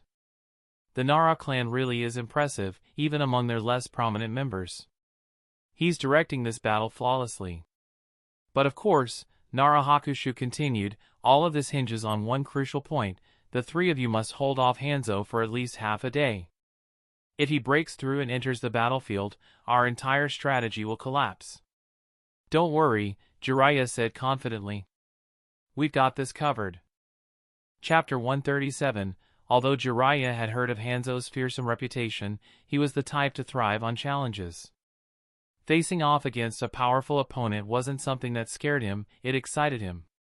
For Jiraiya, this was the kind of glorious task that a true ninja should embrace. Knowing how important it was to stop Hanzo, his fighting spirit burned even brighter. Nara Hakushu, meanwhile, was focused on the strategy at hand. After laying out the offensive plan, he continued discussing the finer details. The general attack is scheduled for tomorrow morning, Hakushu explained. I'll make sure to inform everyone of the exact time when it's confirmed. One more thing, make sure you bring Tsunade-sama's antidote potions with you. There are several types depending on the poison, and the supply is limited. Be careful not to mix them up. Got it. If anyone has additional questions, speak now, Hakushu concluded. I have one, Inuzuka-zen said, raising his hand. Go ahead. Do we really need to bring antidotes to deal with the IWA ninja? They're not known for using poison. Good question, Nara Hakushu nodded. But yes, it's better to be safe than sorry. Intelligence suggests that the ninja of Amagakure also use poison, and they're unpredictable. Even if we're facing IWA ninja, make sure to have some antidotes ready. I understand. The meeting continued for several hours. Everyone knew that this was a war that could decide the fate of nations, so no detail could be overlooked. Every strategy had to be perfect. Once the meeting finally wrapped up, all the teams rushed to their respective positions on the battlefield, ready for the imminent conflict. In truth, this war was primarily a showdown between the three major nations, Konoha, IWA, and Suna. Amagakure, led by Hanzo, had only joined the fray to assert its presence, as their land was the battleground. Hanzo had no real stake in the outcome of the conflict, but as the leader of Amagakure, he couldn't afford to sit back and watch his country be trampled. His pride as the demigod of the ninja world wouldn't allow it. For Konoha, Hanzo's involvement was a serious concern. His strength alone was enough to disrupt their entire war strategy. If Hanzo were allowed to rampage freely, it would open up an opportunity for IWA or Suna to strike a decisive blow against Konoha's forces. That's why Konoha needed its strongest warriors to confront Hanzo and buy time for the rest of the army. Only Orochimaru, Jiraiya, and Tsunade had the power to hold off a ninja of Hanzo's caliber. By nightfall, Konoha's ninja forces had moved into position, and the third Hokage's reinforcements had arrived at their base. Nearly all of Konoha's combat-ready ninja, except for Jinin, were present, signaling their intent to end the war in one fell swoop. The next morning, under Nara Hakushu's command, Konoha launched its full-scale assault. Hatake Sakumo led the charge against the IWA ninja, accompanied by the Inuzuka, Aburame, Hyuga, and Uchiha clans. Meanwhile, the Inoshikacho trio spearheaded the resistance against the Sand Ninja. Faced with Konoha's sudden and coordinated attack, both IWA and Suna scrambled to respond. IWA ninja, prepare to defend. Let's go. We won't let them beat us so easily. Fire style, Great Fireball Jutsu. Water style, Water Colliding Wave. Earth style, Earth Wall.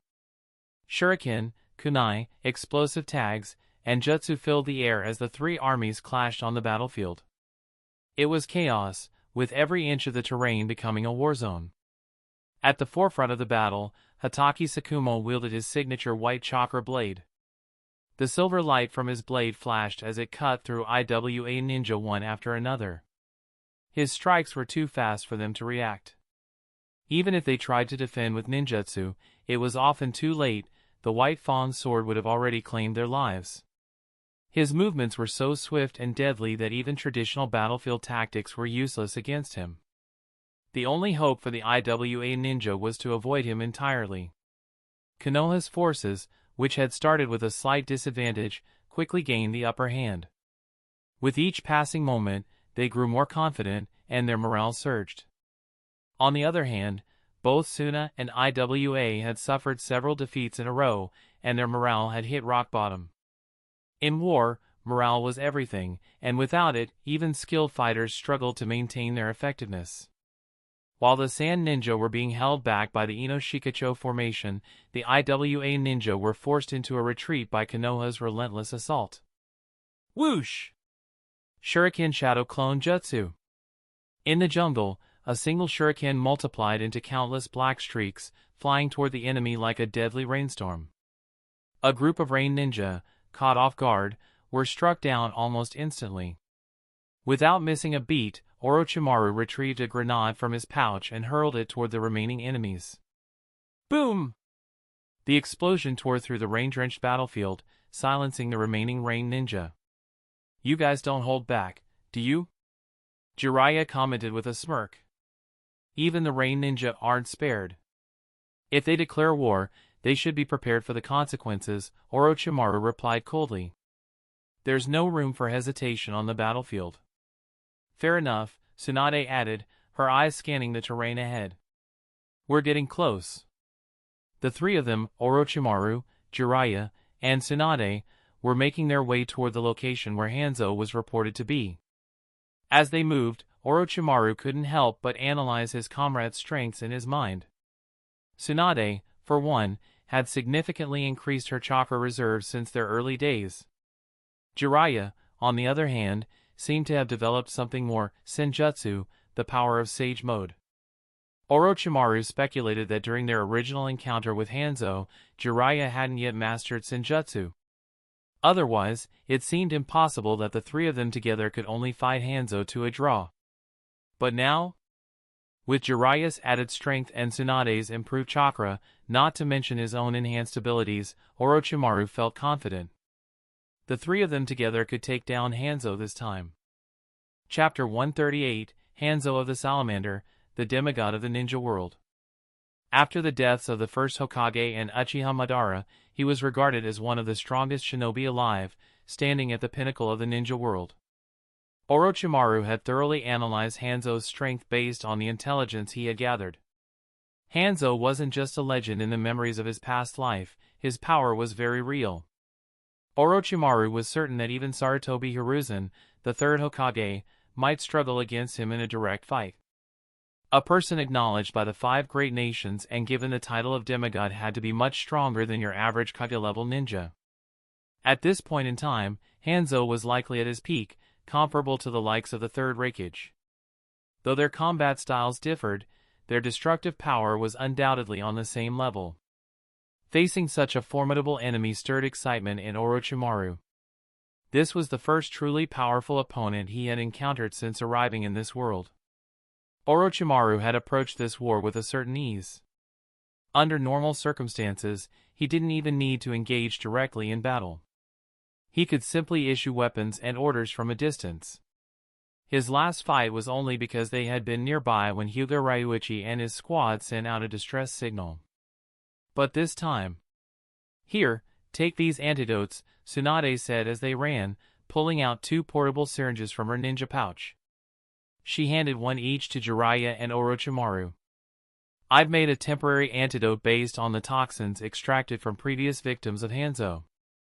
The syringes looked like small test tubes with needles sealed by transparent caps, ready to be used at a moment's notice. Taking the antidote, Jiraiya grinned. Tsunade, you're incredible. The speed at which you make antidotes is unmatched.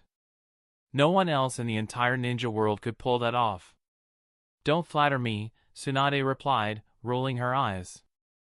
I just don't want to be a burden to you too. Tsunade had always thought of herself as a talented shinobi, a proud descendant of the Senju clan with formidable abilities. For a long time, she had even looked down on Jiraiya. But after fighting alongside him for so long, she had come to realize that Jiraiya was now stronger than her, which made her uneasy. It wasn't a surprise that she couldn't match Orochimaru, he had always been gifted. But Jiraiya? Why had he suddenly pulled ahead of her? The realization sparked a sense of insecurity she couldn't quite shake.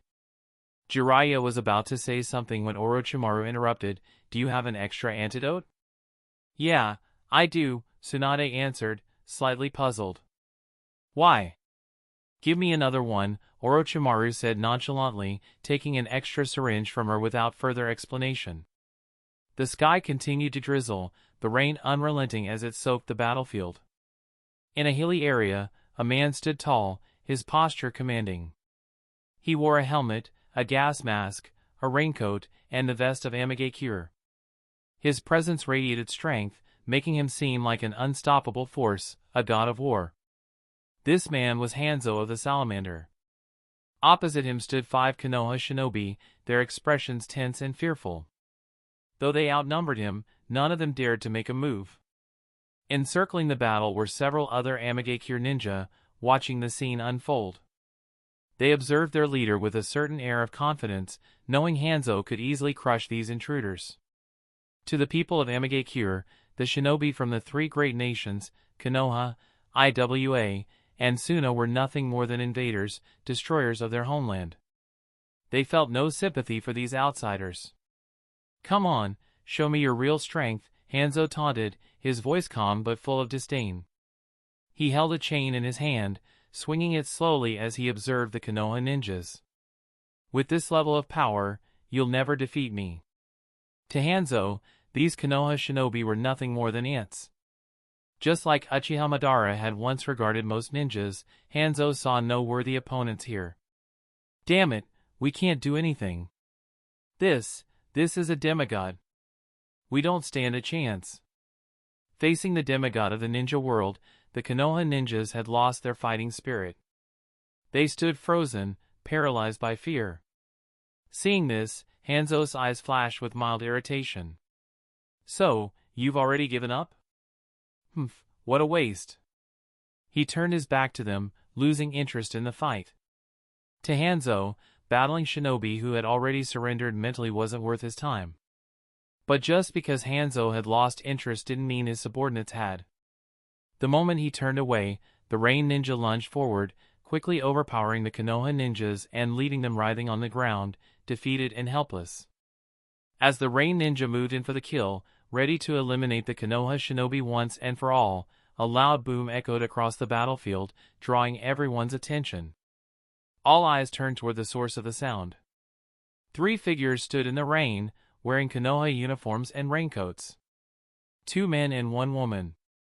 Even Hanzo's eyes narrowed slightly. Judging from where you're coming from, you must be something special. Jiraiya, standing in the center, was the one to speak. You must be Hanzo of the Salamander, the so-called demigod of the ninja world, right? Despite Orochimaru being the strongest of the 3, Jiraiya often took the lead in situations like this, especially when it came to direct confrontation. Their dynamic was clear. Jiraiya was the frontline attacker, Orochimaru was the strategist and controller, and Tsunade provided medical support. Jiraiya's brash nature made him a natural fit for this role, and now, as they approached their target, he stood proudly in the center, his confidence practically radiating. Who the hell is this kid? One of the Rain Ninja grumbled. How dare he address Lord Hanzo by name? Unforgivable, another one shouted. Hey, brat! Show some respect. Ignoring their chatter, Jiraiya smirked. Looks like we found the right person. Oh? Hanzo's expression remained neutral, though his interest was piqued. So, you came here specifically for me? That's right. Jiraiya declared, his voice loud and confident. Our mission is to defeat you. Hearing this, Hanzo remained silent, but the Rain Ninja couldn't contain their laughter. They burst into fits of amusement as if they had just heard the funniest joke of their lives. Ha ha ha. Did I hear that right? This idiot says he's going to defeat Lord Hanzo? What a joke! Another group of kids who don't know their place. Whoosh! A black blur flashed across the battlefield. Orochimaru had already sprung into action. Leave them to me. You focus on Hanzo. Chapter 139, the saying goes, the villain dies because he talks too much. And on the battlefield, Orochimaru certainly didn't waste time with idle banter or boasting.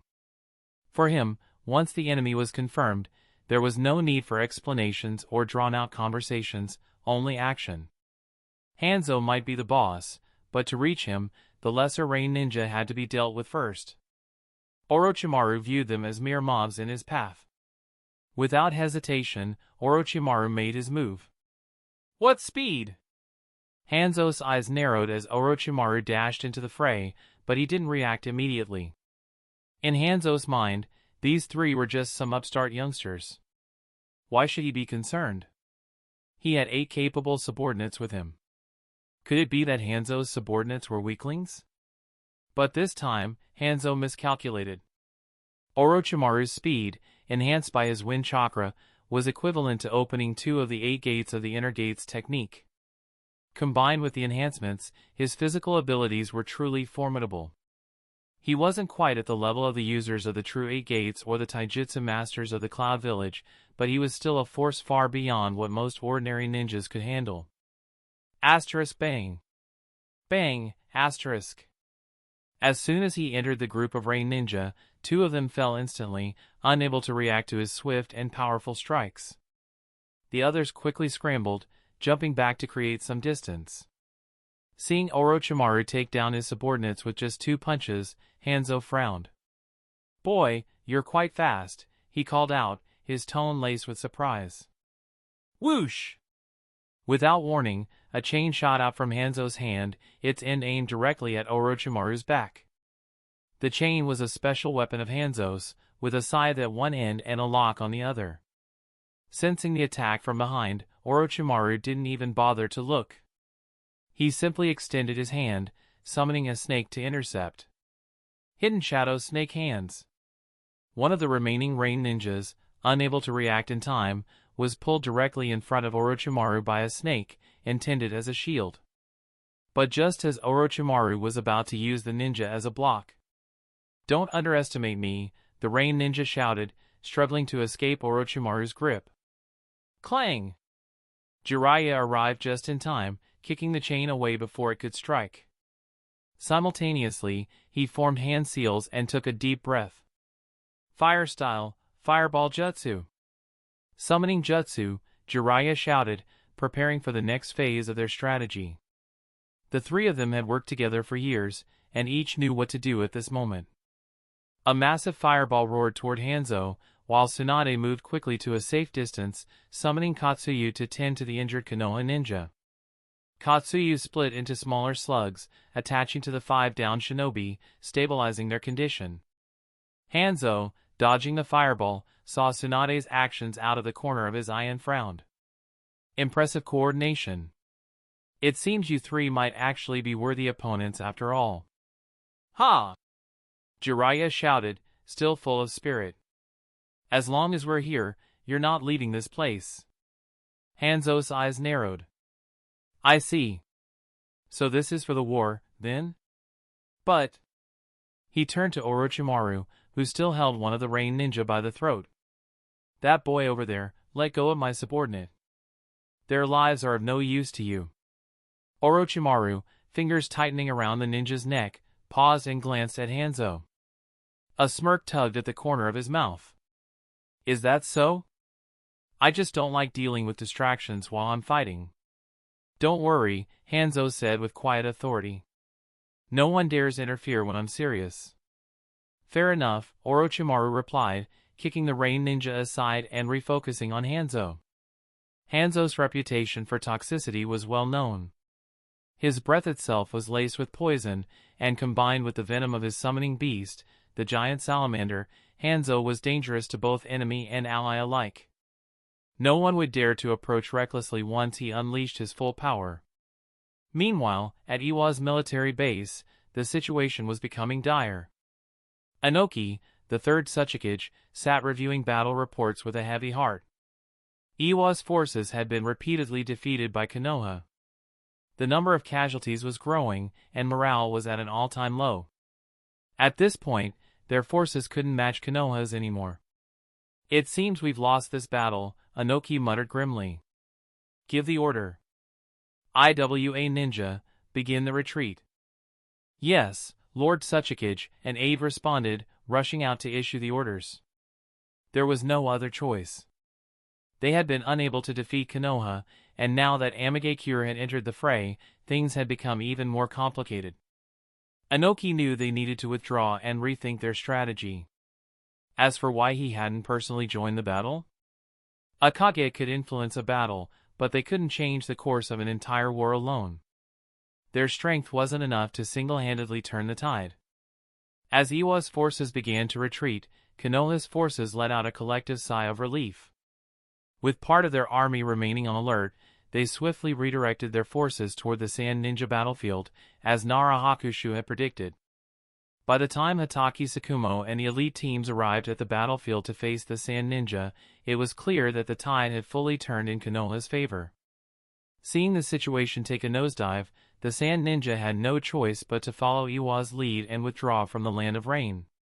With both Iwa and Suna retreating, the battle in the Land of Rain was effectively over. Konoha had secured a hard-earned victory at relatively low cost, boosting morale to new heights. However, a few within Konoha's leadership, Nara Hakushu and his closest strategists remained concerned about Orochimaru, Jiraiya, and Tsunade, who were still locked in combat with Hanzo. Boom! Tsunade jumped into the air and brought her heel down, smashing a large crater into the ground where Hanzo had been standing a moment before. But Hanzo easily dodged the strike, leaping back onto the head of his giant salamander summon. Whoosh! Whoosh! Hanzo flicked his wrist, sending several kunai, each armed with explosive tags, raining down toward the three Sannin. Move, Orochimaru, Tsunade! Jiraiya shouted, and the trio swiftly dodged the incoming projectiles. Boom! Boom! Boom! Explosions shook the battlefield, filling the area with smoke and the smell of burnt earth. But through the chaos, Hanzo's eyes gleamed with opportunity. Quickly forming hand seals, he called out. Fire release, detonating flame formation. The ground beneath Orochimaru began to crack and sink, as hundreds of hidden explosive tags began to reveal themselves, creeping up toward his feet. Orochimaru! Tsunade shouted, eyes wide with alarm. But before the tags could fully detonate, Jiraiya's white hair shot forward, wrapping around Orochimaru's waist and pulling him out of danger just in time. Boom! Boom! Boom! The detonation was deafening, shaking the surrounding hills and sending debris flying in all directions. Though smoke filled the air, Hanzo's senses told him that none of the three Sannin had been taken out.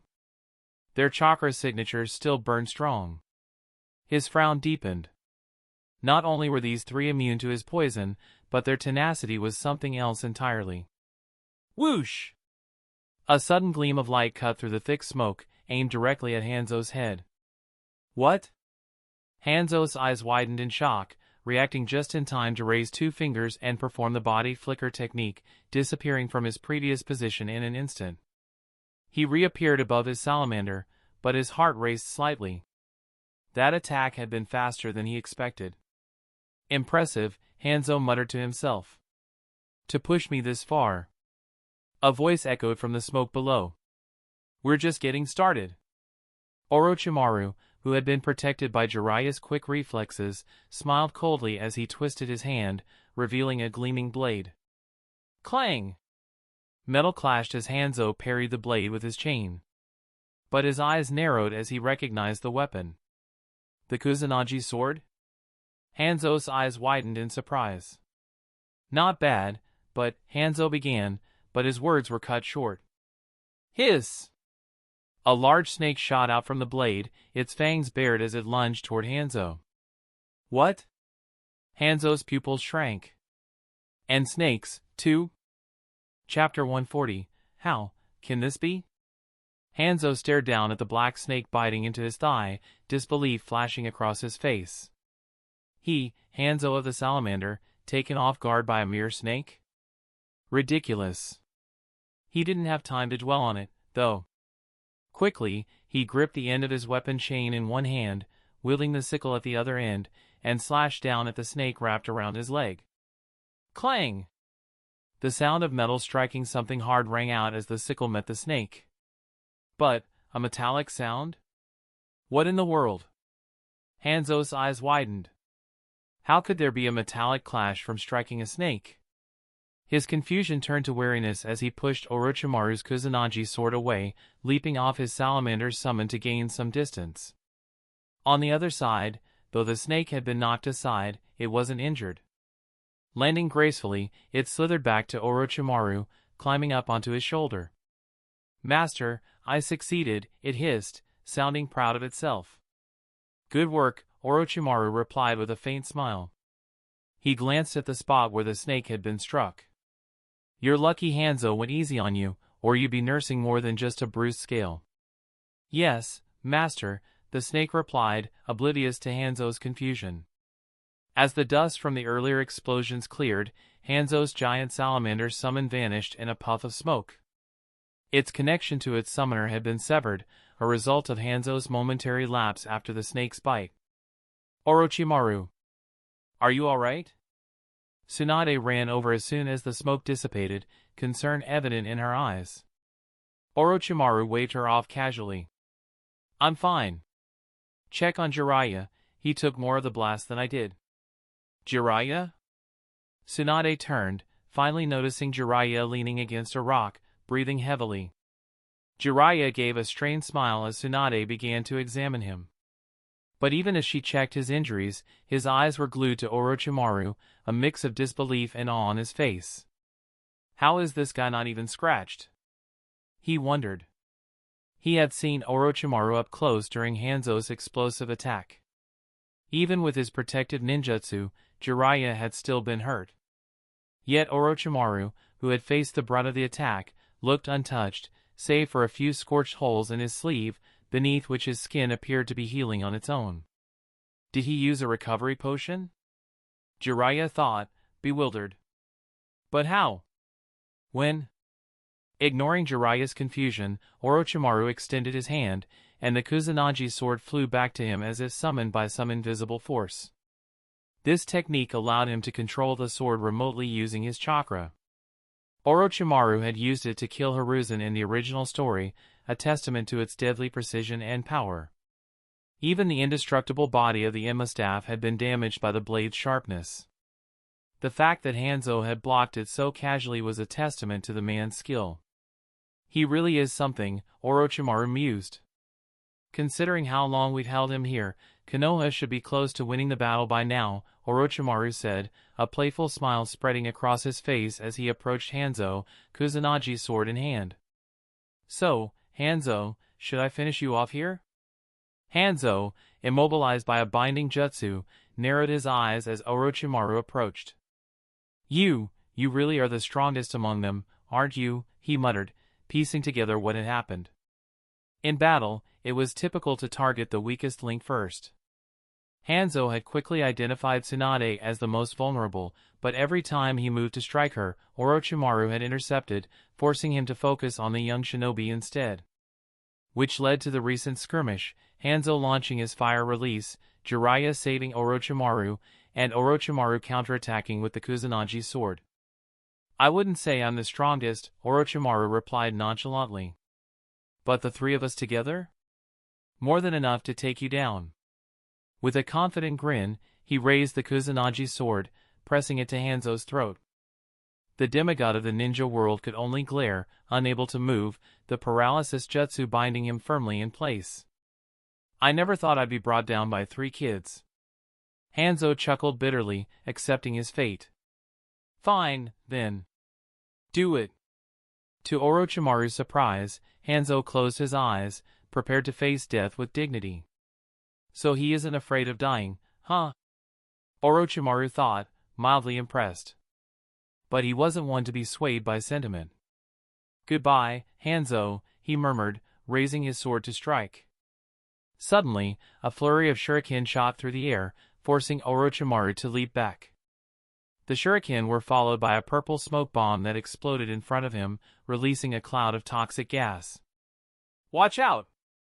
Tsunade shouted, covering her mouth and nose. That smoke is poisonous. Orochimaru quickly retreated, not inhaling any of the gas. Though Tsunade had created an antidote to counter Hanzo's salamander poison, this was a different toxin, one that hadn't been prepared for. In the midst of the smoke, Hanzo's form vanished as several rain ninja wearing gas masks darted forward, pulling him to safety. Orochimaru, watching the scene unfold, couldn't help but sigh. A shame, he murmured, though there was no real disappointment on his face.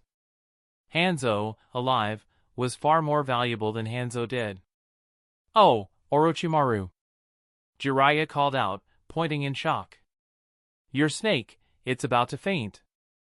Orochimaru glanced at his shoulder, where his loyal black snake, Yamata, looked dazed, its head drooping. Poisoned, huh, he mused. Must have inhaled some of that smoke. Yamata, you should return for now. The toxin will knock you out for a bit, but you'll be fine. Yes, master.